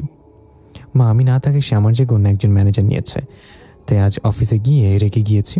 কিন্তু সেও তর্ক শুরু করেছে, পর এক পর্যায়ে একটা লাগিয়ে দিয়েছে, আর সে আমায় হুমকি দেয় আর বলে তার সাথে আগে একবার বেয়াদবি করার কারণে নাকি আমি আরশিকে হারিয়েছি। কি? তার মানে সেই লোক জানে আরশির মৃত্যুর রহস্য? না হয় সে জড়িত আছে আরশির মৃত্যুর সাথে। মা হয়তো বা আছে। তাতে সে সেই কথাগুলো শুনে আরও রেগে গিয়ে কম্পিউটার তুলে তার মাথায় মেরেছি। বাবা আর এসব করতে যাস না, শান্ত মাথায় কাজ নে তুই। মা যা মাথা গরম করা তা তো করে ফেলেছি, সামনে আর করবো না। ভালো ভালো সব বললে তো বললেই, না হয় তাকে ছাড়বো না, আমি আবারও মেরে হসপিটালে পাঠাবো। আচ্ছা সেসব পরে দেখা যাবে, আগে যা ফ্রেশ হয়ে নে, আমি শরবত বানিয়ে দিচ্ছি। ব্যাগ রেখে ফ্রেশ হয়ে এসে খাটের উপর বসে আছি। মা কিছুক্ষণ পর শরবত করে এনে দিল। শরবত খেয়ে বিছানায় গায়ে দিয়ে রেস্ট করছি। দেখতে দেখতে কয়েকটা দিন কেটে গেল। আমি ঠিকঠাক মতন অফিস করতে লাগলাম, কিন্তু সে অফিসার এখনও অফিসে আসেনি, কারণ মাথায় কড়াভাবে লেগেছে তার। দেখতে দেখতে আরও 10 দিন কেটে গেল। সে অফিসার সুস্থ হয়ে অফিসে আসে। সে অফিসে এসেই নিজের কেবিনে চলে যায়, কিন্তু সে আমার সামনে আসে না, কারণ সে বুঝে গেছে আমি কোন জলের মাছ। তার মাঝে সেই ছটফটানি ভাবটাও আর নেই। আগে যেমন এসে পাওয়ার খাটানোর চেষ্টা করতো, কিন্তু এখন আর এসব চেষ্টা করে না। কেবিনে সে চুপচাপ বসে বসে অফিস করে পরে বাড়ি চলে যায়, কারণ কিন্তু আমি তার চালচলন দেখে বুঝে নিয়েছি যে সে আমার থেকে পালিয়ে চলার চেষ্টা করছে। আমিও তাকে আর কিছু বলি না, কারণ আমার এখনও সেই সময়টা আসেনি। আর কয়েকটা দিন যাক, তারপরে ধরবো তাকে। এভাবে আরও কয়েকটা দিন কাটে। পরে একদিন তার কেবিনে গিয়ে ভেতর থেকে দরজা আটকে দিলাম। সে তো আমার এমন আচরণ দেখে ভয় শেষ। সে ভয় কাঁপতে কাঁপতে বলে, ভাই আপনি হঠাৎ আমার কেবিনে? আমি তো আর কিছু করিনি ভাই, আমি তো এখন আপনার পিছু লাগি না, কারণ আপনার রাগ সম্পর্কে আমার ধারণা হয়ে গেছে।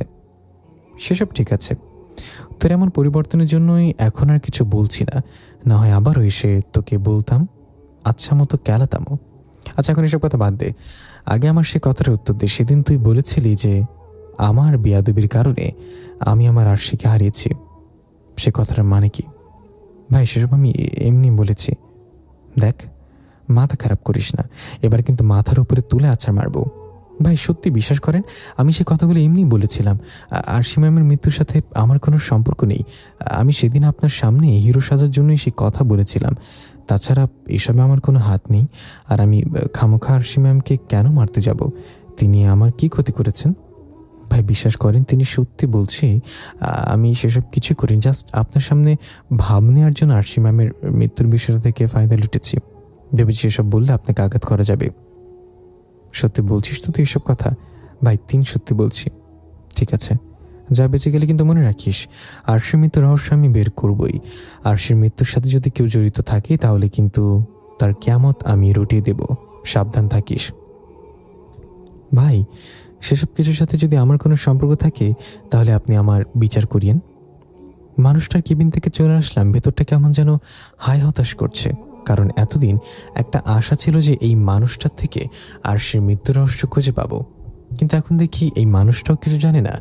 তবে আমি হাল ছাড়বো না, আমি আরশির মৃত্যুর রহস্য খুঁজে বের করবই। এভাবেই দীর্ঘ 11টা মাস কেটে গেল, কিন্তু আমি আরশির মৃত্যুর রহস্য খুঁজে বের করতে পারলাম না। এখন এসে নিজেকে তুচ্ছ মনে হচ্ছে যে আমি মানুষটার মৃত্যু রহস্য খুঁজে বের করতে পারলাম না। নিজেকে নিজের কাছে অযোগ্য বলে মনে হচ্ছে। দেয়ালের সাথে পিঠ ঠেকিয়ে মুখ চেপে কান্না করছি মানুষটার জন্য। অবশ্য এই জিনিসটা আজ প্রথম নয়, রোজ রাতেই মানুষটার জন্য চোখের পানি ছেড়ে কান্না করি। একাকিত্ব সময়টাতে মানুষটার কথা চিন্তা করে কাটিয়ে দেই, কিন্তু মানুষটা আজ আমার কাছে নেই। মানুষটার চিন্তায় চিন্তায় এক প্রকারের মানসিক প্রতিবন্ধী হয়ে গিয়েছে আমি। ওপরে দেখলে সবাই আমায় ঠিকঠাক দেখতে পায়, কিন্তু ভেতর থেকে পুরোপুরি তার উল্টো আমি। হেরে গেলাম নিজের কাছেই। আজ ভাঙাচোরা মনে আরও বেশি আঘাত লেগেছে, কারণ আজ আর মন সায় দিচ্ছে না। আজ আর মন বলছে না যে মানুষটার মৃত্যুর রহস্য আমি আর খুঁজে বের করতে পারবো। পুরোপুরি নীরব হয়ে গেলাম আমি। ইচ্ছে করছে নিজেকে উপরওয়ালার হাতে সঁপে দেই। হে খোদা, তুমি আমায় নিয়ে যাও, আমার যে এত কষ্ট হচ্ছে সহ্য করতে হয় না। সেদিনের পর থেকে আকাশ নিজেকে চার দেয়ালের মাঝে বন্দি করে ফেলে। মানুষটা কষ্টের পাহাড় বুকে নিয়ে যন্ত্রণায় কাতরাচ্ছে, আর অপরদিকে আর শিবনাথের সাথে পুরোপুরি মিশে গিয়েছে। তার মাঝে এখন আর আকাশের কোনো অস্তিত্ব অবশিষ্ট নেই। সে আর ইবনাথ নদীর পাড়ে বসে আছে, আর শিবনাথের কাঁধে মাথা রেখে শুয়ে আছে, আর দুজন মিলে প্ল্যান করছে কি করে তারা লাইফ আগাবে। তখন আর শিবনাথকে বলে, ইবনাথ চলো আমরা দেশে ফিরে যাই, তারপর না হয় আমরা বিয়ে করে নেব, তারপর দুজন মিলে ছোট্ট একটা সংসার শুরু করব। সে তো যাবই, কিন্তু সেই মানুষটা যদি তোমার সামনে দাঁড়ায় আবার, তখন তুমি কি করবে? কি আর করবো? পা থেকে জুতা খুলে তার মুখে মেরে দেব, কারণ তার মতো ছোট লোক আমার ভালোবাসার যোগ্য না। সো তুমি টেনশন নিও না, আমি তোমাকেই বিয়ে করব। তাহলে ঠিক আছে, চলো আগামী পরশু আমরা দেশের জন্য রওনা করব। ঠিক আছে। আরশি ইবনাথ নামের ছেলেটা দেশে আসার প্ল্যান সাজিয়ে ফেলে। এদিকে রাতের বেলায় আকাশের কাছে একটা ফোন আসে।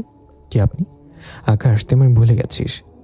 আসলে আমার মনে পড়ছে না, কারণ আমার ভেতরটা অনেক দুর্বল হয়ে গিয়েছে। স্মৃতিশক্তিও কেমন যেন লোপ পাচ্ছে। আগের মতো সব কিছু মাথায় রাখতে পারি না এখন। আমি আরিফ, যে তোর ক্লাসমেট ছিলাম। তোর সাথে আমার কত ঘনিষ্ঠ বন্ধুত্ব ছিল। তোর বিয়েতে তো এসেছিলাম, কিন্তু তোর বিয়ের দ্বিতীয় দিন আমার জব হয়ে যায়, তাই তোর বিয়ে সম্পূর্ণ না করে চলে আসি। পরে এত পরিমাণ বিজি হয়ে পড়ি চাকরি জীবনে যে তোর সাথে সেভাবে যোগাযোগই হয়ে ওঠেনি। কিন্তু অবশ্য মাঝে মাঝে কয়েকবার ফোন দিয়েছিলাম, বাট তোর সেই নাম্বার বন্ধ দেখেছে। আজ একজন থেকে ইমার্জেন্সিভাবে তোর নাম্বার নিলাম। ও দোস্ত, কেমন আছিস? ভালো রে, তুই কেমন আছিস? অবশ্য তোর কথাবার্তায় বোঝা যাচ্ছে তুই কেমন আছিস। বুঝি তো নিয়েছিস। আচ্ছা শোন, তোকে কিছু বলার আছে। দোস্ত, সমস্ত কিছু আমি শুনেছি যে আর সে সুসাইড করেছে। আমি এই ছাতার মাথার চাকরির জন্য আসতে পারিনি। আর তুই ভালো করে জানিস আমার চাকরিটা কেমন। এয়ারপোর্টে জব করি, বেশিরভাগ সময় এখানেই থাকতে হয়। ঈদের চাঁদে মাঝে মধ্যে বাড়ি গেলেই যাই। আচ্ছা শোন, যেটার জন্য এত জরুরি তলব, বল কি বলবি? দোস্ত, আমি একটু আগে আরশি ভাবির মতো কাউকে দেখলাম অন্য একটা লোকের সাথে।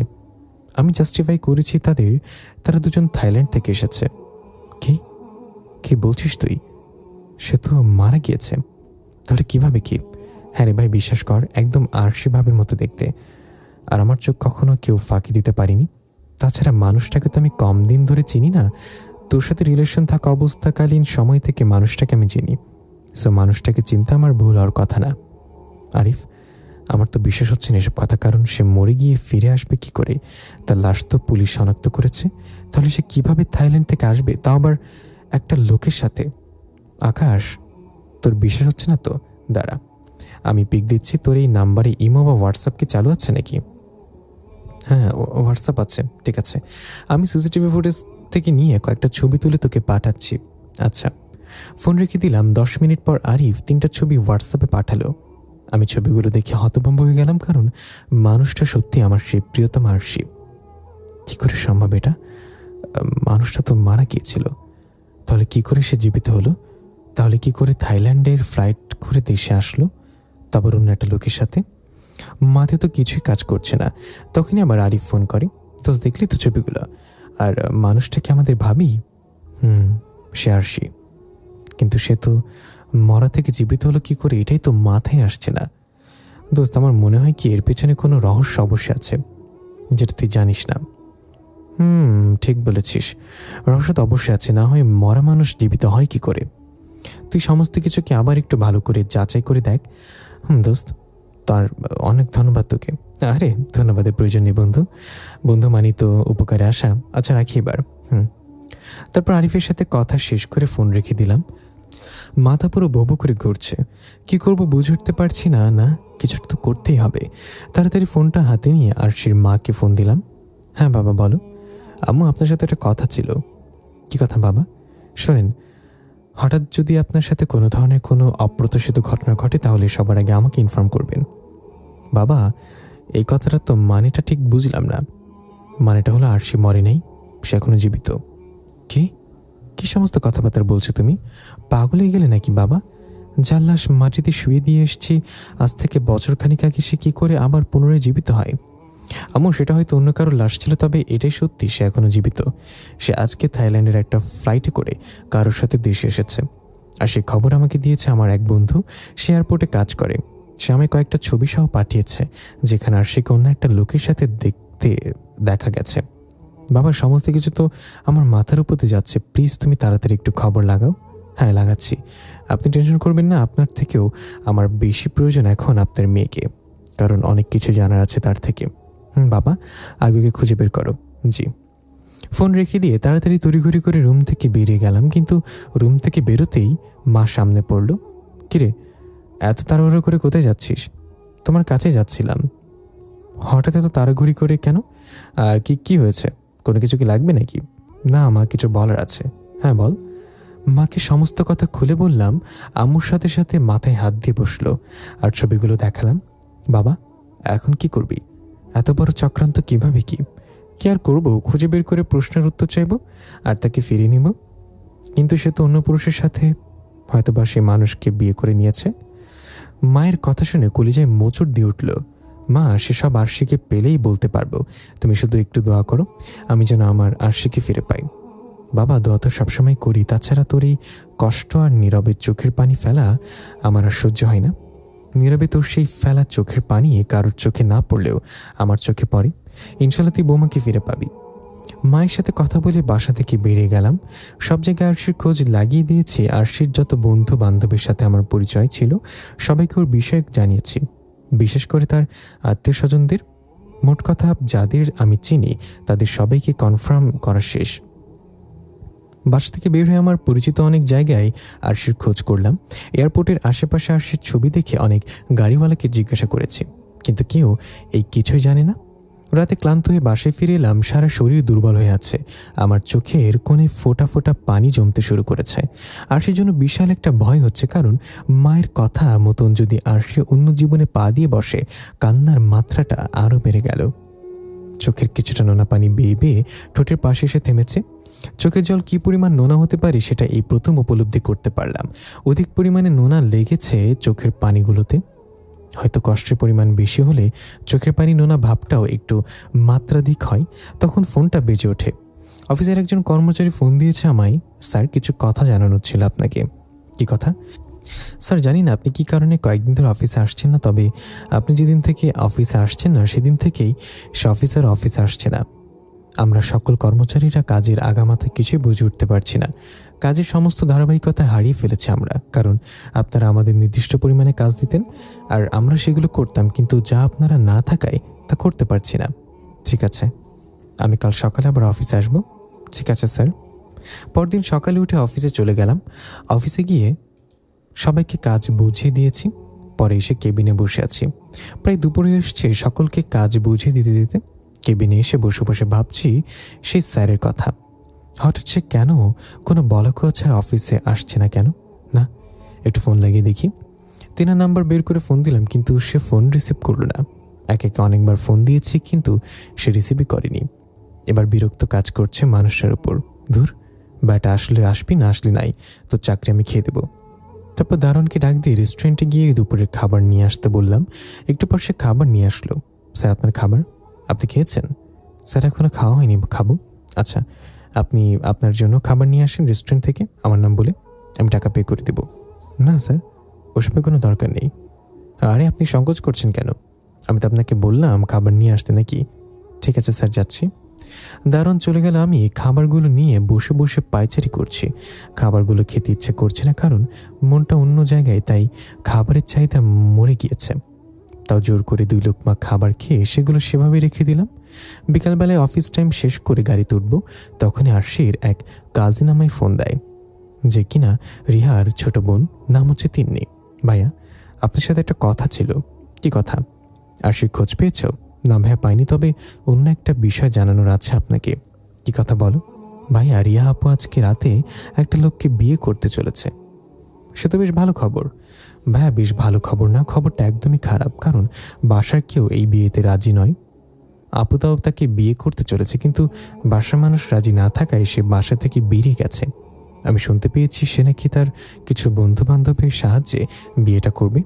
তার বন্ধু বান্ধবরা তাকে সেই মানুষটার সাথে বিয়ে দেওয়ার জন্য ব্যাপক আয়োজনও করেছে, কিন্তু আমাদের কারোর এই মতামত নেই এই বিয়ের প্রতি। তাছাড়া আপু যাকে বিয়ে করতে চাচ্ছে তাকে তো দেখে আমার একদমই পছন্দ হয়নি। আচ্ছা, তোমার আপু যে কি বিয়ে করতে চাচ্ছে তার কোনো পিক আছে? আছে, আমি আপনাকে দিচ্ছি। ঠিক আছে, দাও। আর সে যখন জোরপূর্বক চাইছে, তাহলে তোমরা বাধা দিও না, বিশেষ করে তুমি, কারণ তুমি ছোট মানুষ।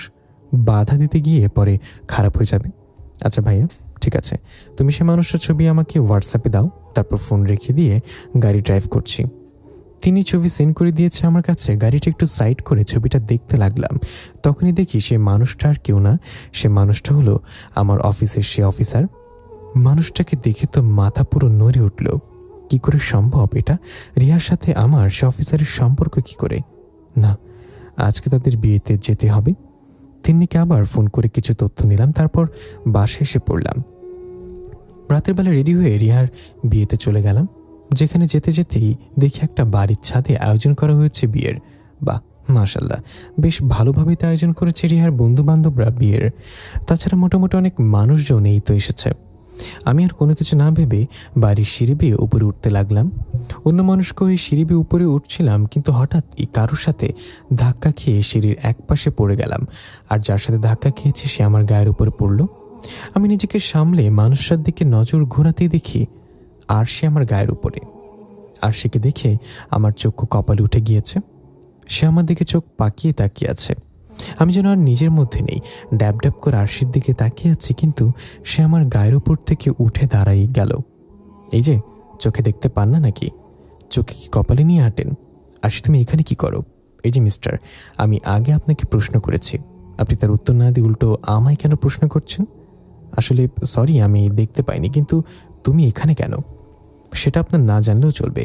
আর সামনের বার থেকে চোখ খুলে চলাফেরা করবেন, না হয় কিন্তু ধরে নিব যে ইচ্ছে করে নোংরামিগুলো করছেন আপনি। পরে কিন্তু আচ্ছা মতন অপমান করে দেব একদম। আর সে আকাশকে এসব কথা বলে সেখান থেকে হাঁটা দিয়ে চলে গেল, কিন্তু আকাশ এখনো ঠায় দাঁড়িয়ে আছে। তার মাথা দিয়ে কোনো কিছু যেন ঢুকছে না। হঠাৎ করে তার খেয়াল হয় আরশি নিচে চলে গিয়েছে, তাই সেও আরশির পেছনে পেছনে নিচে যায়। আর আরশি বলে চেঁচিয়ে ডাকতে থাকে, কিন্তু সে কোথাও আরশিকে দেখতে পায় না। না, যে করে হোক মেয়েটাকে আমার খুঁজে বের করতে হবে। আমি আর সারা রাত এই বিয়েতেই থাকবো। আশা করি অবশ্যই তার সাথে দেখা হবে আমার আবার। তারপর সিঁড়ি বেয়ে উপরে চলে এলাম। রিহার বন্ধু বান্ধবরা সবাই মিলে রিহার বিয়ে উপভোগ করছে। আমি ছাদের এক কোনায় কিছু চেয়ার রাখা ছিল অতিথিদের জন্য, সেখানে গিয়ে চুপচাপ করে বসে পড়লাম। আমার আশেপাশে আরও কয়েকজন বসে আছে, সবাই সবার মতন বিয়েটাকে উপভোগ করছে, কিন্তু আমার ভিতরে প্রবল গতিতে তুফান বইছে। কলিজার ভিতরে ভয়ঙ্করভাবে মোচড় দিচ্ছে, মনে হচ্ছে যেন এখনই দম আটকে মরে যাব। চোখের কোনো অনিচ্ছা সত্ত্বে ফোটা ফোটা পানি এসে জমতে শুরু করেছে। এক পর্যায়ে সেটা নহরে পরিণত হয়ে গেল। নিজের সামলানোর চেষ্টা আপ্রাণ করছি, কিন্তু কোনোভাবেই নিজেকে সামলাতে পারছি না। তাই দৌড়ে চেয়ার থেকে উঠে পাশে একটা ওয়াশরুম ছিল, সেটাতে চলে গেলাম। কল ছেড়ে হাত কোষ দিয়ে পানি ইচ্ছে মতো চোখে মুখে মারতে শুরু করলাম। যাক, এবার আর কেউ হয়তো বুঝবে না। চোখের পানিও বন্ধ হয়েছে মোটামুটি। হাত মুখ দিয়ে ফ্রেশ হয়ে ওয়াশরুম থেকে বের হবো, তখনই দেখি কেউ একজন ওয়াশরুমে ঢুকছে। মানুষটাকে দেখে আমার কেমন যেন পরিচিত মনে হচ্ছে। হ্যাঁ, এই মানুষটাকে কোথাও দেখেছি আমি। তখনই মনে পড়লো আরিফের দেয়া সেই ছবির কথা, যে ছবি এই লোক আর আরশি থাইল্যান্ড থেকে আসার সময় সিসিটিভিতে ধারণ করা হয়েছিল। মানুষটাকে দেখে বুকের ভেতরে ভূমিকম্পের মতো কম্পন করে উঠল। তার মানে লোকটা সত্যি আরশি কিছু হয় না হলে সেই ফ্লাইটে করে আসার পর থেকে আরশির আশেপাশে থাকে কেন লোকটা আমাকে দেখে কেমন যেন চোখ বড় বড় করে তাকিয়ে আছে। আমি তাড়াতাড়ি ওয়াশরুম থেকে বেরিয়ে গেলাম, আবারও এসে সেই চেয়ারটাতে বসেছি যেখানে একটু আগে বসা ছিলাম। ভেতরটা যেন ক্ষতবিক্ষত হয়ে যাচ্ছে লোকটাকে দেখার পর থেকে। ইচ্ছে করছে ছাদ থেকে লাফিয়ে নিজের প্রাণটা দিয়ে দেই, কিন্তু না, আমি এমনটা করব না, কারণ আরশির কাছ থেকে আমার অনেক কিছুই জানার আছে। চেহারা মলিন করে চোখ বুঝে চেয়ারের উপরে বসে আছি। তখনই পেছন থেকে কেউ একজন এসে আমার কাঁধে হাত রাখে। আমি চোখ খুলে মানুষটার দিকে তাকাতেই দেখি আমার কলিগ রিহাকে, যে কিনা আরশির চাচাতো বোন, আর আজকে তারই বিয়ে। আকাশ, তুই এখানে কি করছিস? তোকে তো আমি দাওয়াতও করিনি, আর তুই আমার বিয়ের খবর পেলি কি করে? কে একজন থেকে পেয়েছি, তাই এসছি তোর বিয়েতে। কেন, আমি কি আসতে পারবো না নাকি তোর বিয়েতে? না, তা পারবি না কেন? অবশ্যই তুই আসতে পারবি, কিন্তু আমার কথা হচ্ছে তুই কি বিয়েতে এসে কাউকে দেখেছিস? চোখ পাকিয়ে তাকিয়ে আছে রিহার দিকেও, সেও আমার চোখের দিকে তাকিয়ে আছে। রিহার কথার কোনো উত্তর দেয়নি আমি। সে আমার চোখের দিকে তাকিয়ে কিছু একটা বুঝতে পারলো, তাই সাথে সাথে সে আমার চোখের থেকে তার চোখ সরিয়ে ফেলল। অন্যদিকে নজর ঘুরিয়ে আবারও সেম প্রশ্নটা করে, আকাশ, তুই কি বিয়েতে অন্য কাউকে দেখেছিস? রিহা কি বলতে চাইছে তা কিন্তু শুরুতেই বুঝে গিয়েছে আমি। তোর একটা হাত দে তো রিহা। কেন, কি করবি? দে না, এনে ধর। রিয়া আকাশের দিকে তার মেহেদি রাঙানো হাত এগিয়ে দেয়।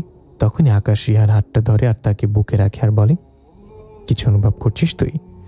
আকাশের হাত টেনে তার বুকে রাখার সেকেন্ড কয়েক ব্যবধানে রিহা টান দিয়ে আকাশের বুক থেকে তার হাত সরিয়ে নেয়, কারণ আর কিছুক্ষণ রাখলেই আকাশের ভেতর থেকে কলিজা, হৃৎপিণ্ড, ফুসফুস সমস্ত কিছু বেরিয়ে তার হাতে চলে আসবে। কারণ আকাশের ভেতরে কি ভয়ঙ্কর রকমের তুফান বইছে সেটা তার বুকে হাত রেখে বুঝে গিয়েছে। আকাশ আবারও কাঁদতে শুরু করেছে। বেফাঁসভাবে আকাশের চোখের এক ফোঁটা পানি রিহার হাতের উপর এসে পড়ে। তখন রিয়া আবার বলে ওঠে, কলিজা, প্লিজ তুই এখান থেকে চলে যা। তোর দুটো পায়ে ধরি আমি। তোর মতন বন্ধু আমার লাইফে আর কোনোদিনও আসবে না। একটা সময় তোর সাথে আমার অনেক ভালো বন্ধুত্ব ছিল, একজনের কলিজা ছিলাম। এমন শক্ত বন্ধন ছিল আমাদের বন্ধুত্বের, হয়তো এখন নাই, কিন্তু তাও আমি তোকে সেই পুরনো কলিজার সম্পর্কের দোহাই দিয়ে বলছি, তুই প্লিজ চলে যা এখান থেকে, কারণ তুই সবটা সহ্য করতে পারবি না আকাশ। তোর দুটো পায়ে ধরে আকাশ, প্লিজ তুই চলে যা। রিয়া, আমার জায়গায় তুই ভুলে চলে যেতে পারতি। তা না হয় পারতাম না, কিন্তু কলিজা তুই প্লিজ চলে যা এখান থেকে। আমি হয়তো তোর সাথে খারাপ আচরণ করেছি, কিন্তু তোর কষ্ট আর চোখের পানি কোনোদিনই আমার সহ্য হবে না, কারণ তোর কারণে আমি দুনিয়ায় বেঁচে আছি।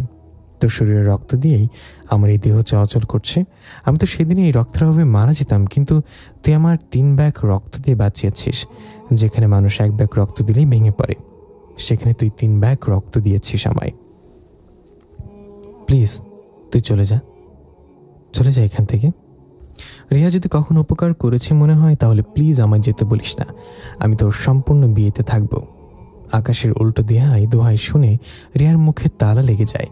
সে আর কোনো কথা না বলে চুপচাপ সেখান থেকে চলে যায়, আর আকাশ চুপচাপ চোখের পানি মুছে চেয়ারের উপর বসে আছে।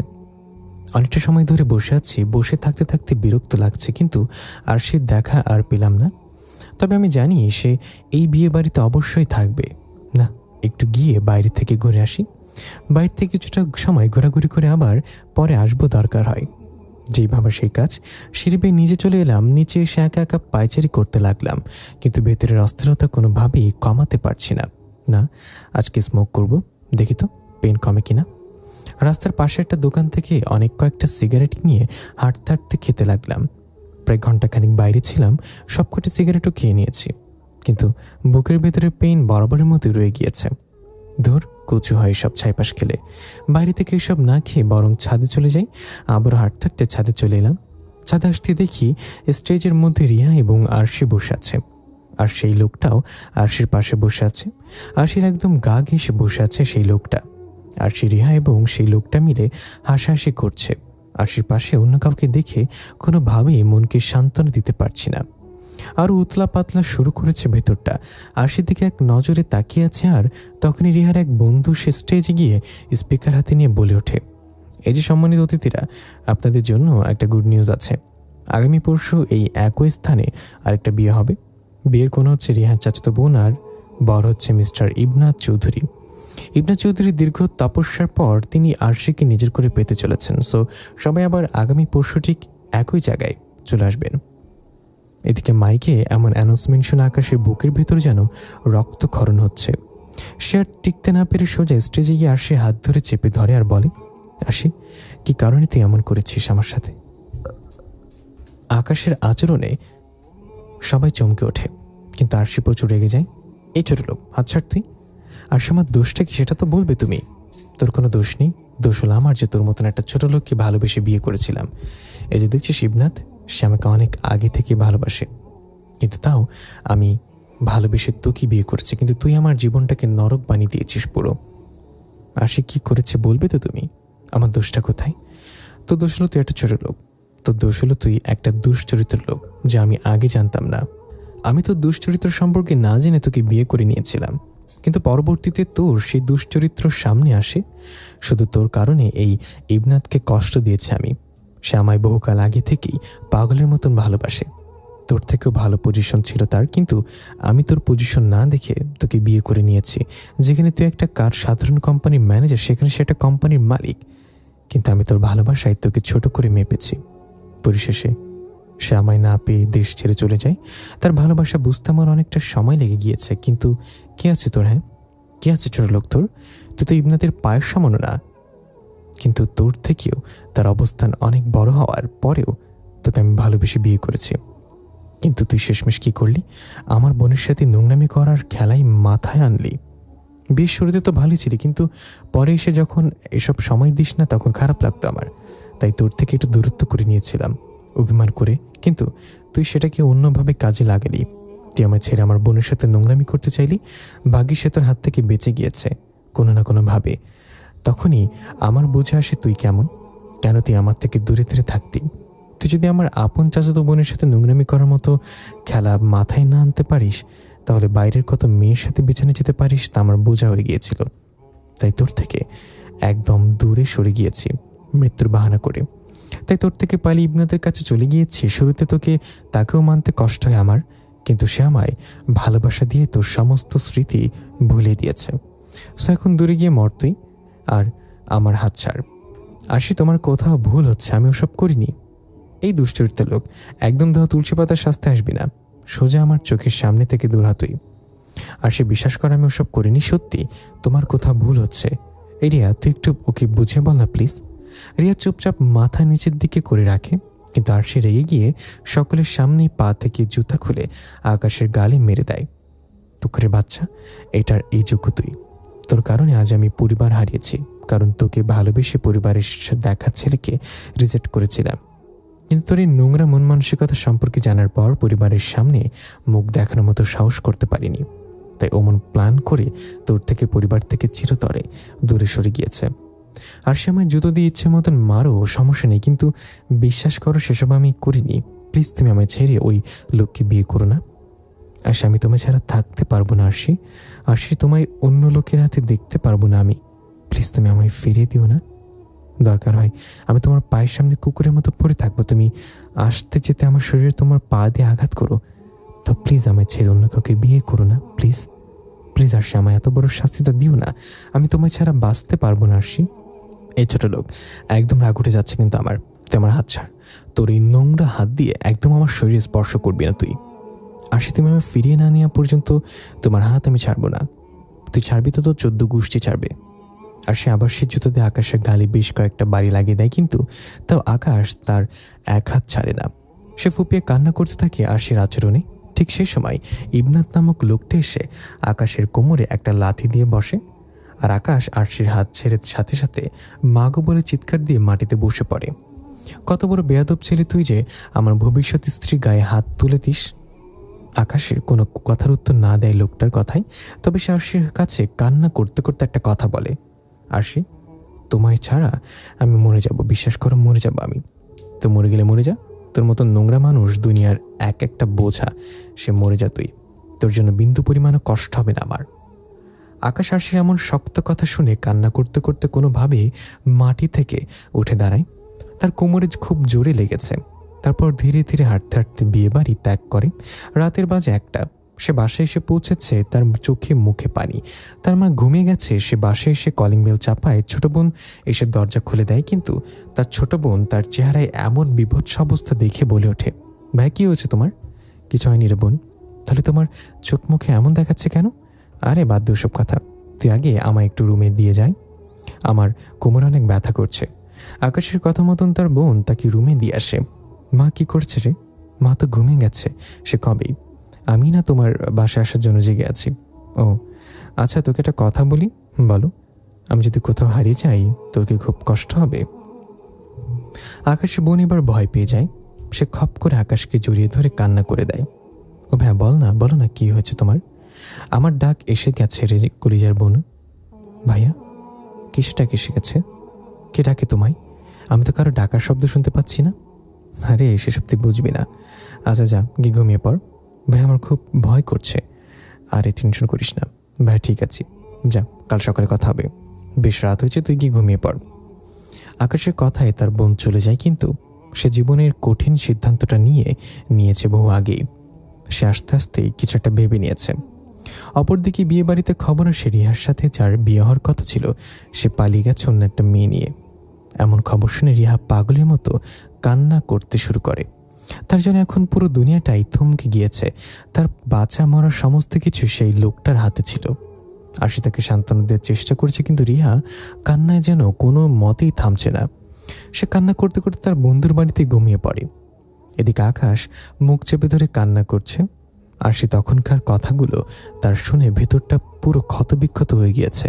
তার নিঃশ্বাসও ভারী হয়ে আসছে। সে ঠিকভাবে নিঃশ্বাসও নিতে পারছে না, এতটা কষ্ট হচ্ছে তার।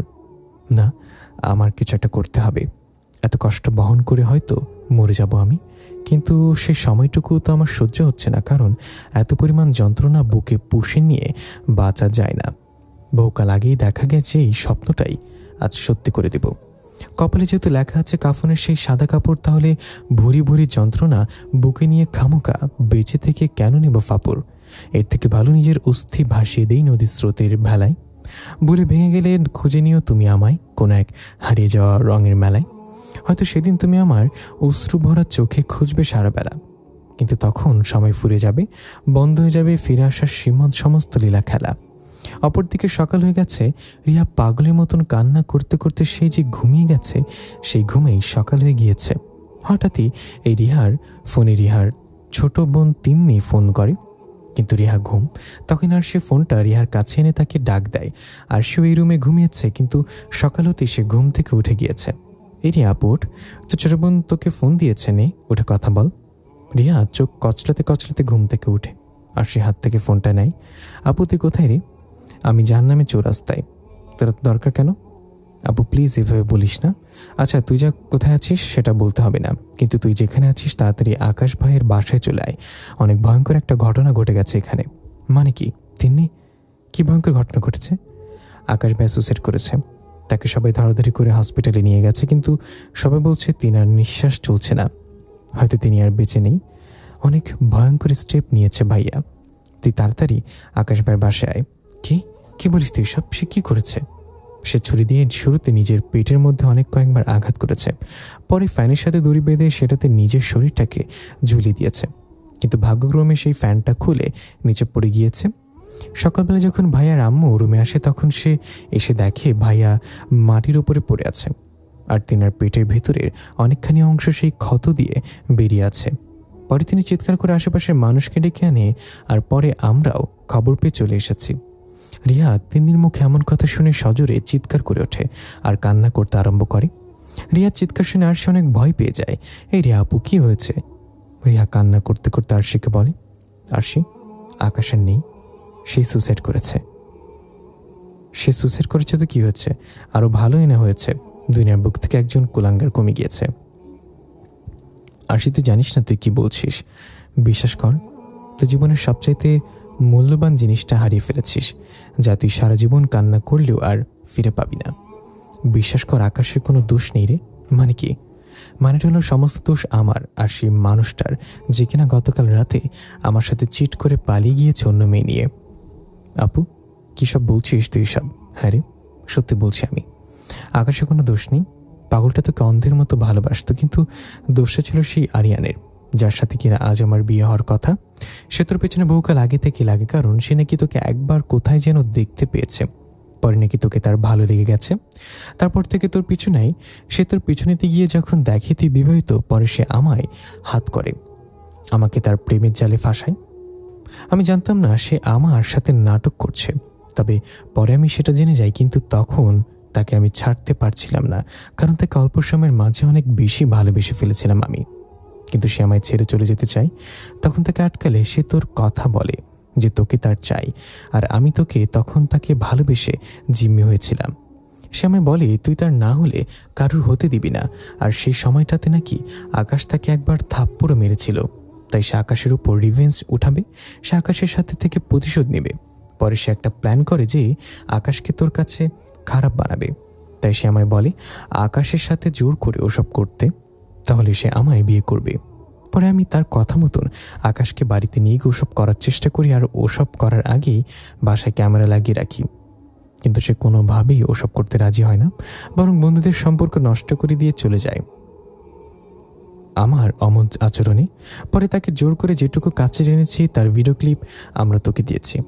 পরে তুই তাকে ভুল বুঝে দূরে সরে যাস আর আমার কাছে এসে কান্না করিস। পরে আমি ইবনাতের সাথে যোগাযোগ করে তোকে ভুলভাল বুঝে তার কাছে পাঠিয়ে দিই, কারণ সে তোকে অনেক আগে থেকে ভালোবাসে। আর তখন তাছাড়া কোনো উপায়ও ছিল না আমার কাছে, কারণ তুই দেশে থাকলে আরিয়ান আমায় কখনো বিয়ে করবে না, সে তোর পেছনে পড়ে থাকবে। তাই তোকে বাইরে চলে যাওয়ার প্ল্যানটা বলে বোঝাতে থাকি। তখন তোর ভিতরে রাগ অভিমান ছিল আকাশকে নিয়ে, তাই তুই আমার কথা মতন রাজি হয়ে সে যেখানে চলে যাস। আর এসব বিষয়ে আরিয়ান তেমন কিছুই জানতো না। তোকে নিয়ে মৃত্যুর প্ল্যান করায় সবাই যেমনটা জেনেছে যে তুই মরে গিয়েছিস, সেও ঠিক তেমনটাই মনে করেছে। পরে আজ 1 বছর ধরে বুঝিয়ে তাকে লাইনে এনেছি বিয়ের জন্য। আর তুই যে এখনো বেঁচে আছিস বা এই বাড়িতে আছিস সে জানে না, কিন্তু তারপরও সে আমায় ছেড়ে পালিয়ে যায়, কারণ তার চরিত্রের সমস্যা আছে। তার আগেও একটা বউ ছিল, কিন্তু সে সেটাকে ছেড়ে দিয়েছে। কিন্তু আমি তার ভালোবাসায় আটকে গিয়ে এসব করেছি, আর তার ফলে আজ একটা মানুষের প্রাণ চলে গেল। বিশ্বাস কর আরশি, আকাশের কোনো দোষ নেই রে, মানুষটা তোকে নিজের থেকেও বেশি ভালোবাসত রে আরশি।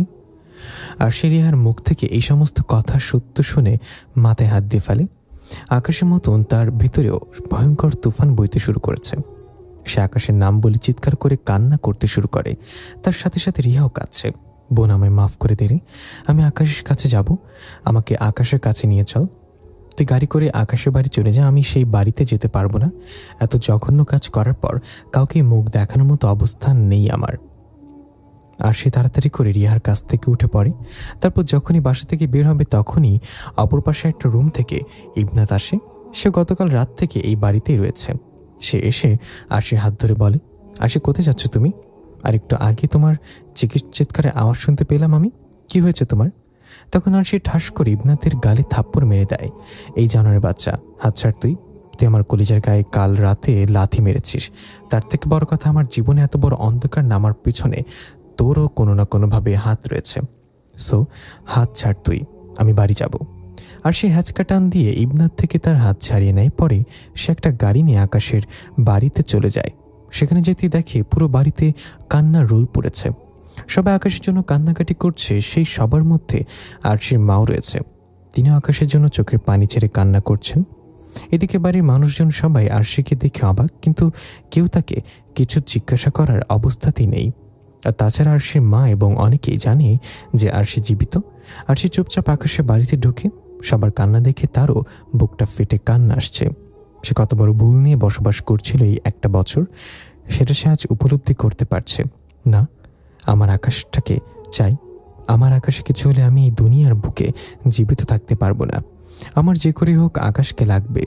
এবার সে আর নিজেকে দমিয়ে রাখতে পারে না, ফ্লোরে বসে শব্দ করে কান্না করে দেয়। এতটা সময় কান্না করতে করতে আসলেই এখনও কান্নাটা তার ভিন্ন। কাউকে হারিয়ে ফেলার ভয়ে যখন মানুষ বীভৎসভাবে কাঁদে, আর সের এখনের কান্নাটা হলো সে কান্না। কিন্তু কি আর করার, সময় থাকতে মানুষের মূল্য না দিয়ে হারিয়ে ফেলার পর মূল্য দিলে সেটা আর কাজে আসে না। ঠিক সেই সময় হসপিটাল থেকে একটা খবর আসে যে আকাশ আর বেঁচে নেই। তার প্রাণ আরও 4 ঘন্টা আগেই চলে গিয়েছে, আর তার আকাশের লাশ নিয়ে বাড়ি ফিরছে। আরশি যখন এই খবর শুনে তখন সে একটা ভয়ানক চিল্লানি দিয়ে সারা বাড়ি মাথায় তুলে ফেলে। তার এতটা কষ্ট হচ্ছে আকাশের জন্য, মনে হয় যেন তাকে জীবিত শুয়ে রেখে ছুরি দিয়ে তার ভিতর থেকে কলিজাটাকে কেউ ছিনিয়ে বের করছে। আরশি মা আরশির চিল্লানি শুনে অন্য রুম থেকে এসে আরশির মুখ চেপে ধরে আর বলে, আমার ছেলেটা মরে না গিয়ে তুই মরে গেলে এতটা কষ্ট হতো না যতটা এখন কষ্ট হচ্ছে আমার। আরশি তার মায়ের কথা শুনে আরও জোরে কান্না করতে থাকে।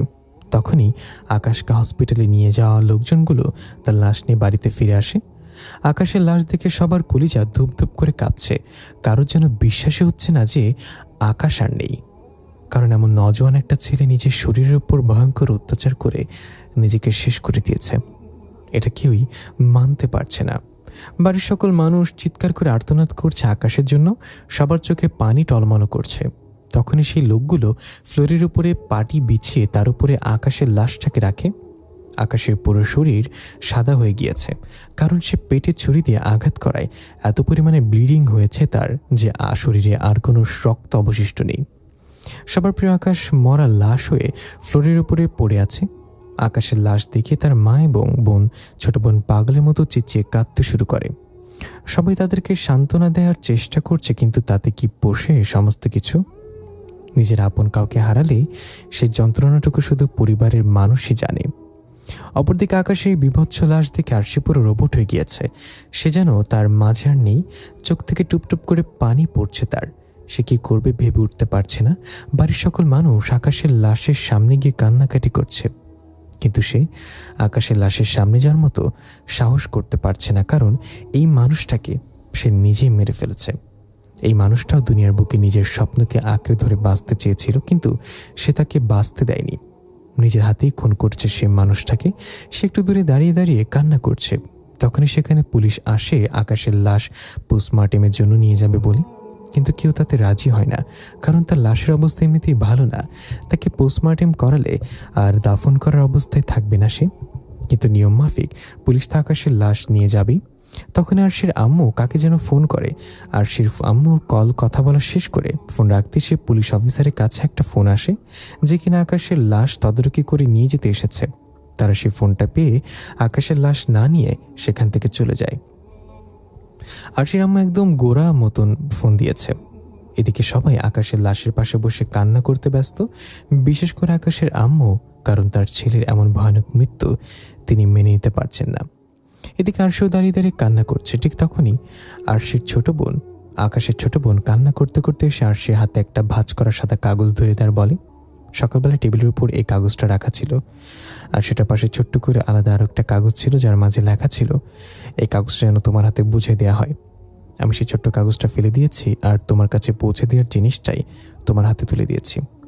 ভাবি, আমি জানি না ভাইয়া কেন এইভাবে সুসাইড করেছে, কিন্তু আমি জানি যে এর সাথে তোমার কোনো না কোনোভাবে সংযুক্ত রয়েছে। আর যদি তাই হয় তাহলে মনে রেখো ভাবি, আমার আর আমার মায়ের বদদুয়া সারা জীবন তোমার জন্য বরাদ্দ থাকবে, কারণ আমার ভাই একটা মাটির মানুষ ছিল।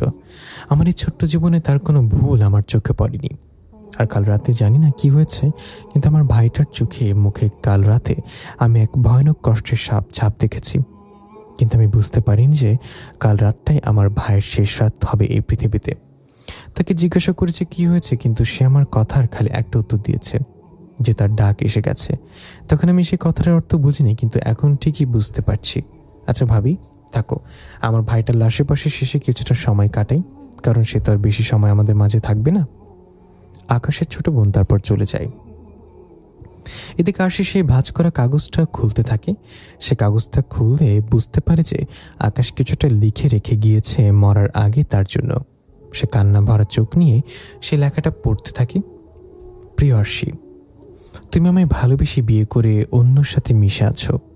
বিশ্বাস করো, এই যন্ত্রণা যেন আমি কোনোভাবেই সইতে পারছি না। আমার কাছে একটাই পথ আছে বর্তমানে এই যন্ত্রণা থেকে মুক্ত পাওয়ার, তা হলো মৃত্যু। জানো, চিঠিটা যখন লিখছি তখনই কিন্তু মৃত্যুর ফাঁদে পা দিয়ে দিয়েছি আমি। নিজের পেটের মাঝে অনেক কয়েকবার ছুরি চালিয়েছি একটু আগে। তুমি চিঠি পড়তে পড়তে যখন নিচে যাবে তখন তার প্রমাণ পেয়ে যাবে তুমি, কারণ সেখানে আমার শরীরে রক্ত দিয়ে ছোট্ট করে তোমার নামটা লিখেছি আমি। আর সে জানো, আমার না খুব কষ্ট হয়েছে যখন তুমি আমায় অনেকগুলো লোকের সামনে জুতো দিয়ে মেরেছ, কিন্তু সেই কষ্টের তুলনায় আরও দ্বিগুণ কষ্ট হয়েছে যখন তুমি আমায় সেই ভরা মজলিসের সকলের সামনে ছোট করলে আর তোমার সেই মানুষটাকে বড় করে তুললে। আর সে কেন তুমি এমনটা করলে? ভালোই তো বেসেছিলাম তুমি আমি, তাও কেন আমায় তুমি এভাবে মৃত্যুর মুখে ঠেলে দিলে? আমি তো কোনো দোষ করিনি আরশি। তোমার সে বোন রিয়াই আমার সাথে জোর খাটিয়ে ওসব করতে চেয়েছে, কিন্তু আমি তো সেসব কিছুই করিনি আর করতে দিইওনি। তাও কেন তুমি সেই এতগুলো মানুষের সামনে আমি অপমান করলে আরশি? যেন আমি জুতোর বাড়ি খেয়েও সহ্য করে নিয়েছিলাম, কারণ তোমায় আমি ভালোবাসি। কিন্তু যখন তোমার কাছ থেকে আমার থেকেও সেই মানুষটার গুরুত্ব বর্ণনা করলে আমি আর নিতে পারিনি। আমার সহ্য হচ্ছিল না সেই মানুষটাকে তোমার সাথে, কারণ ভালোটা আমি তোমায় বাসি, আর সেই মানুষটা আজ আমার জায়গায় তোমার থেকে সে ভালোবাসা পাচ্ছে। তার এইরূপ সিদ্ধান্ত নিতে হলো আমার। আর সে যখন তুমি চিঠিটা পড়বে তখন হয়তো অনেক দেরি হয়ে যাবে, আর আমার মাঝেও কোনো কষ্টের সীমা থাকবে না। হ্যাঁ, হয়তো এখনও অনেকটা কষ্ট হচ্ছে আমার, কারণ আমার পেট থেকে চুইয়ে চুইয়ে রক্ত পড়ছে। পেটের ভিতরে অনেকটা চর্বি সেই ক্ষতটা দিয়ে বেরিয়ে এসেছে। কিন্তু বিশ্বাস করো, এই কষ্টের চাইতেও তোমার করা রাতের সেই অপমানের যন্ত্রণা আরও কয়েক গুণ বেশি ছিল। তবে আফসোস নেই, একটু পর মৃত্যুর ফাঁদ নিজের গলায় এঁটে দেব আমি। তারপর আমি আমার জীবন থেকে চিরকালের জন্য কষ্টের সমস্ত চিটাফোটা মুছে যাবে। তবে তোমাকে শেষ আরেকটা কথা জানিয়ে যাই, তুমি আমায় সেই বিয়ে বাড়ির সমস্ত লোকজনের সামনে ছোট করেছো যে আমি সামান্য একটা কোম্পানি ম্যানেজার আর তোমার শিবনাথ একটা কোম্পানির মালিক। কিন্তু তোমার বলা সেই কথাগুলো সত্যি নয়। তুমি ভেবো না যে আমি তোমায় ছোট করছি, কিন্তু কিছু সত্যি তোমারও জানা উচিত। আমিও তোমার শিবনাথ থেকে কোনো দিক থেকে কম নই। আমি যে কোম্পানিতে জব করি সেই কোম্পানিটা পুরো আমার, আর সারা দেশে এই কোম্পানির অনেক কয়টা শাখা প্রশাখা রয়েছে। যে সকল কিছুর মালিক হচ্ছি আমি। আমার অফিসের আসল বস বাইরে থাকে, সেটা পুরোটাই মিথ্যা, কারণ আমি স্বয়ং উপস্থিত থেকে দেখতে চেয়েছিলাম কে কেমন কাজ করে। তাই এই সমস্ত কিছু লুকিয়ে রেখেছিলাম আমি। আর এই সমস্ত কিছুর জন্যই তোমাকে ভালোবেসে সময় দিতে পারতাম না, কারণ একটা কোম্পানি চালানো দু চারটে কথা নয়। কিন্তু তুমি সেই জিনিসটাকে ভেবে নিয়েছো যে আমি পরনারীর সাথে মেলামেশায় ব্যস্ত। আর সে তুমি ভুল ভেবেছ। যাক, সেসব কথা বলে আর লাভ নেই। আমার কপালে এমনটাই ছিল, তাই আমার মৃত্যু এমনটাই হয়েছে। এবার তোমার পথের কাঁটা সরে গিয়েছে। সুখে শান্তিতে সংসার করো সেই মানুষটাকে নিয়ে। আমি তোমাদের সুখের জন্য আমার অর্ধেকটা সম্পত্তি তোমার নামে করে দিয়েছি, আর বাকি অর্ধেকটা আমার মা বোনের নামে। তোমার ভাগ্যের সম্পত্তির কাগজের দলিল আমার বালিশের নিচে রাখা রয়েছে। প্রিয়তমা, আমার মতন হতভাগাকে মাফ করে দিও। তোমার আজাদ করে দিয়ে এই পৃথিবী ছেড়ে চোরের মতো পালিয়ে যাচ্ছি। ভালো থেকো প্রিয় আরশি। এটি তোমার সে অপমান অপদস্থ হওয়া ভালোবাসার কাঙাল। ভালোবাসি। তারপর আর কিছু লেখা নেই। আর সেই আকাশের এই চিঠিটা পড়ে পাগলের মতো কাঁদতে শুরু করে। নিজেকে সে কোনোভাবেই সামনে রাখতে পারছে না আকাশের লেখাগুলো পড়ে। সে কান্না করতে করতে এক দৌড়ে আকাশের লাশের কাছে চলে যায়। তারপর সে আকাশের লাশকে জড়িয়ে ধরে চিৎকার করে কান্না করতে থাকে আর বলতে থাকে, আকাশ, ও আকাশ, কেন করলে তুমি এমনটা?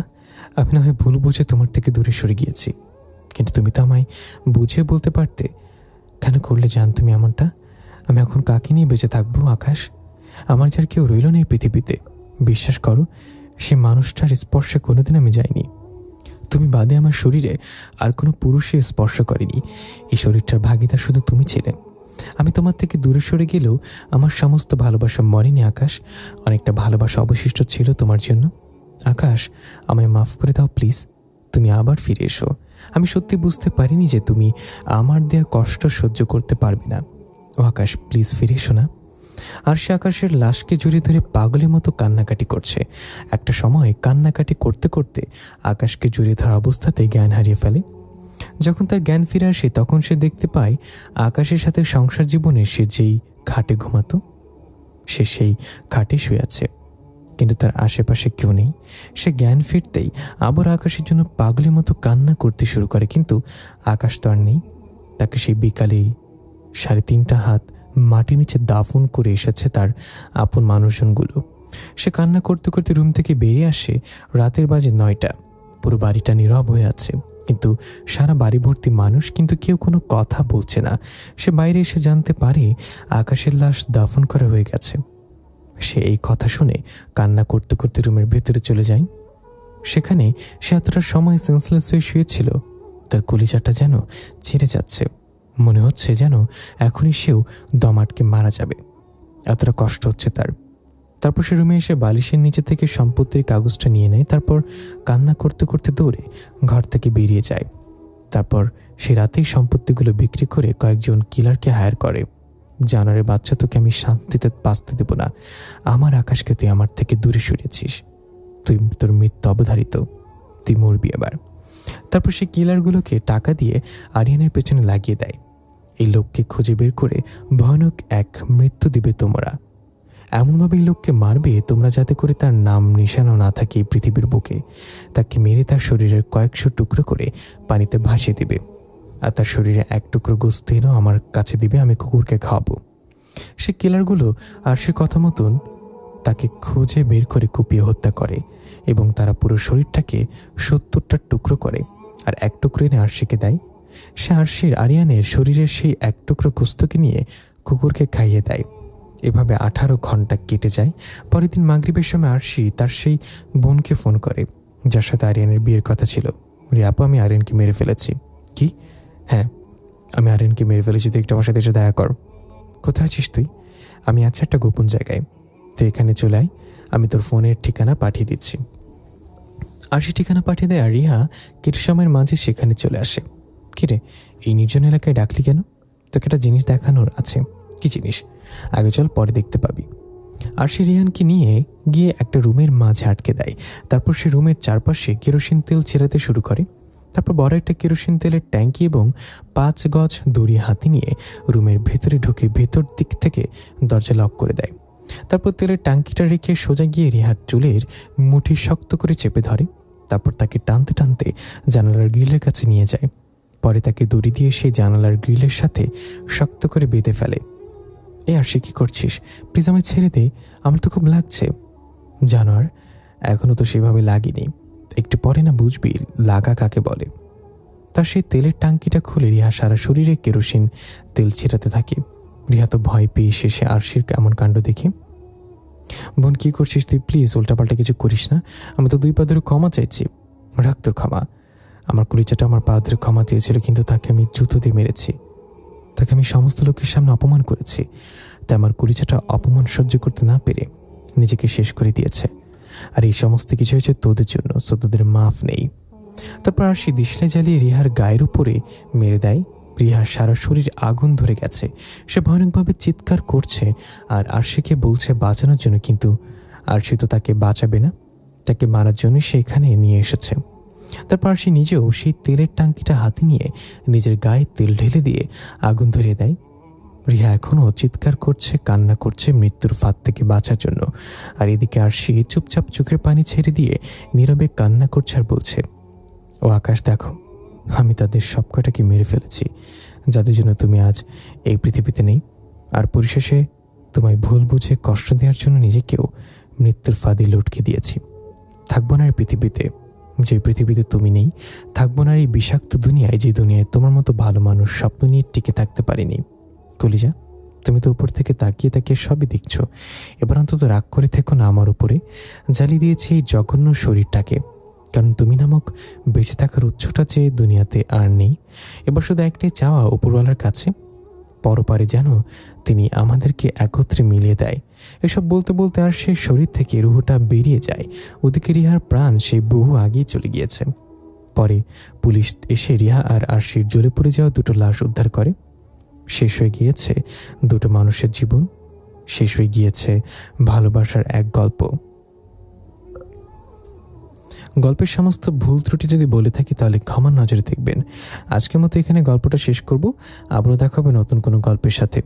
আর যারা যারা আমাদের চ্যানেলটি সাবস্ক্রাইব করেন তারা প্লিজ সাবস্ক্রাইব করে দিবেন এবং পাশে থাকা বেল আইকনটি প্রেস করে দিবেন, যাতে করে নতুন কোনো ভিডিও আপলোড হলে আপনারা সাথে সাথে নোটিফিকেশনের মাধ্যমে পেয়ে যান। দেখা হবে পরবর্তী কোনো গল্পে। সবাই ভালো থাকবেন, সুস্থ থাকবেন। খোদা হাফেজ।